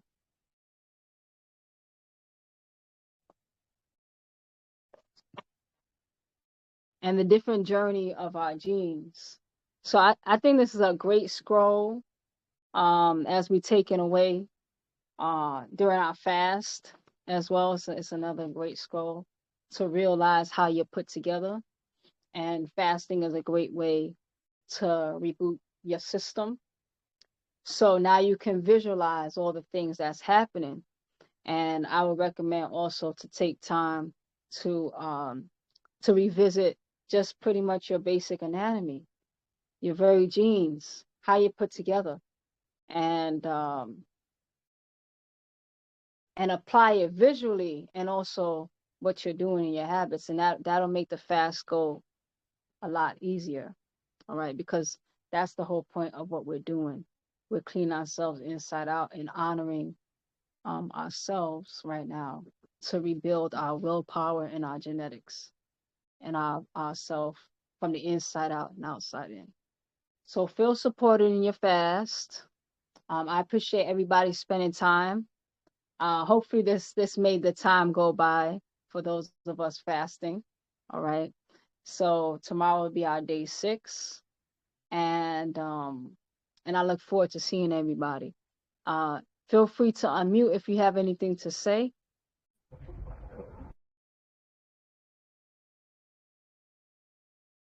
All right. I saw Zamal Patanun. Unmute. Yeah, Rahul Matt Zamal Tat. Rahul Zamal. Yes, I have a quick question, right, about the read. There's something that you mentioned about the MSG or MSH. Yeah. Let's go back to that page. Yeah, I was wondering what type of, like, when the Adamite was doing the experiment, right? What type of substance did they really extract the MSH or the MSG from? And then that's how they were able to increase their memories and stuff. So I was wondering what type of substance does that come from? Is it a herb? Is it a liquid? Or is it a fruit or herb, something like that? I was wondering where they really get it from. Okay. During that experiment. I see. So it's called MSH. It's on page 49. Or MSH? Yes. Okay. All right. So in 282, it says the pituitary produces the hormone called MSH. That's the melanocyte stimulating hormone. All right. So it's the actual hormone, and it stimulates the melanocyte. So maybe you were asking about the melatonin, where they were able to inject it and get some color. No, I think during the reads, like it was mentioning that, like, they had an experiment, and during the experiment they had a whole bunch of volunteers that they actually gave them the MSG. Yes, and then he's saying that that's how they were able to increase their memories, stuff like that. I think it stated that they were given that they were given the MSG. Oh, I see. Yeah, like during the experiment. All right, so that wasn't in this group because I don't recall reading that part, right? I thought I just heard you said it, or I probably misheard it. I thought you saying that it was like an experiment they was doing. They was doing an experiment, and then they were given the MSG. Yeah, okay. I thought that's what you mentioned. Oh no, I didn't say anything about an experiment. So let me go back to what I had read. So it wasn't an experiment. It's talking about this MSG. Okay, so let's read that, because this is the area. So according to a recent study, when people, oh yes, you were right. Let's read this. Let's read it again. 282. The pituitary produces the hormone called MSH. That's the melanocyte stimulating hormone, and that is important. Okay. 283. According to a recent study, when people were given MSH, that is the hormone, they increased their ability to remember things that they had seen visually 20 to 30%. MSH is what makes. Yes. So they were given the hormone. So it's like a hormone they were given. Yes, they were given the hormone. And Oh, MSH is what makes. Let me just read it so people can also hear that part. All right. So MSH is what makes the melanocytes produce melanin. All right. So the melanocytes. All right. It helps with that hormone activates the melanocytes to produce melanin. So the things that turn on the melanocytes production of melanin increases memory. All right. So remember that gland is being that hormone is produced in the pituitary gland. All right. So yes, this is Amal. So you heard that part. So what was the point? The question that you were making? yes, I was saying that uh, what type of substance did that hormone um materialize? Like, I mean, what type of substance did it come from? Like the hormone, like did it really take it from humans, or that hormone Yeah, that where did they derive it from? was So doing? it was Yes, either where did it derive? yeah, so it was either synthetically made, because usually that's how they get hormones, or like do some synthetic version, or they could have possibly just taken it from a human. It doesn't really say, but that would be great research to have, because all you have to remember is that experiment, and then you could look that up, and then when you find out, you could share with us, because you can Yeah, find out where they actually took it from, and more than likely, I'm gonna say they took it from people, because you can take because they know where it's produced from, so it's produced from the pituitary gland, and so all you need to do is have access to someone's pituitary gland, take that hormone, and now you can administer it to others. But we can find out for sure. that's how it's at. I got it. So it's MS. Yeah, All and which right. and that stands for melanocyte stimulating hormone, melanocyte stimulating hormone, or MSH. That's how it's at. Yes, that was a good question. All right. Let's see. Anybody else before we wrap up? And then also post your questions in the chat. Yeah, you can post your questions in the chat. I won't read. I mean, I won't post what we read today. I'll post it tomorrow just to give people a chance to kind of talk back and forth without the reading getting lost in the chat. And then tomorrow we'll finish reading the scroll, definitely. And then I'll post everything at the end of the night, and then I'll mute it just so everybody can have a chance to review it if they want. And so yeah, that sounds good. So I appreciate everyone spending time and coming together, everybody who's working on themselves to whatever degree. It's appreciated to our collective contribution as we all become healthy cells in our collective body. All right. So it's our responsibility to each other and ourselves. So I appreciate everyone. I'll see everybody tomorrow. Ashuk and Wadu.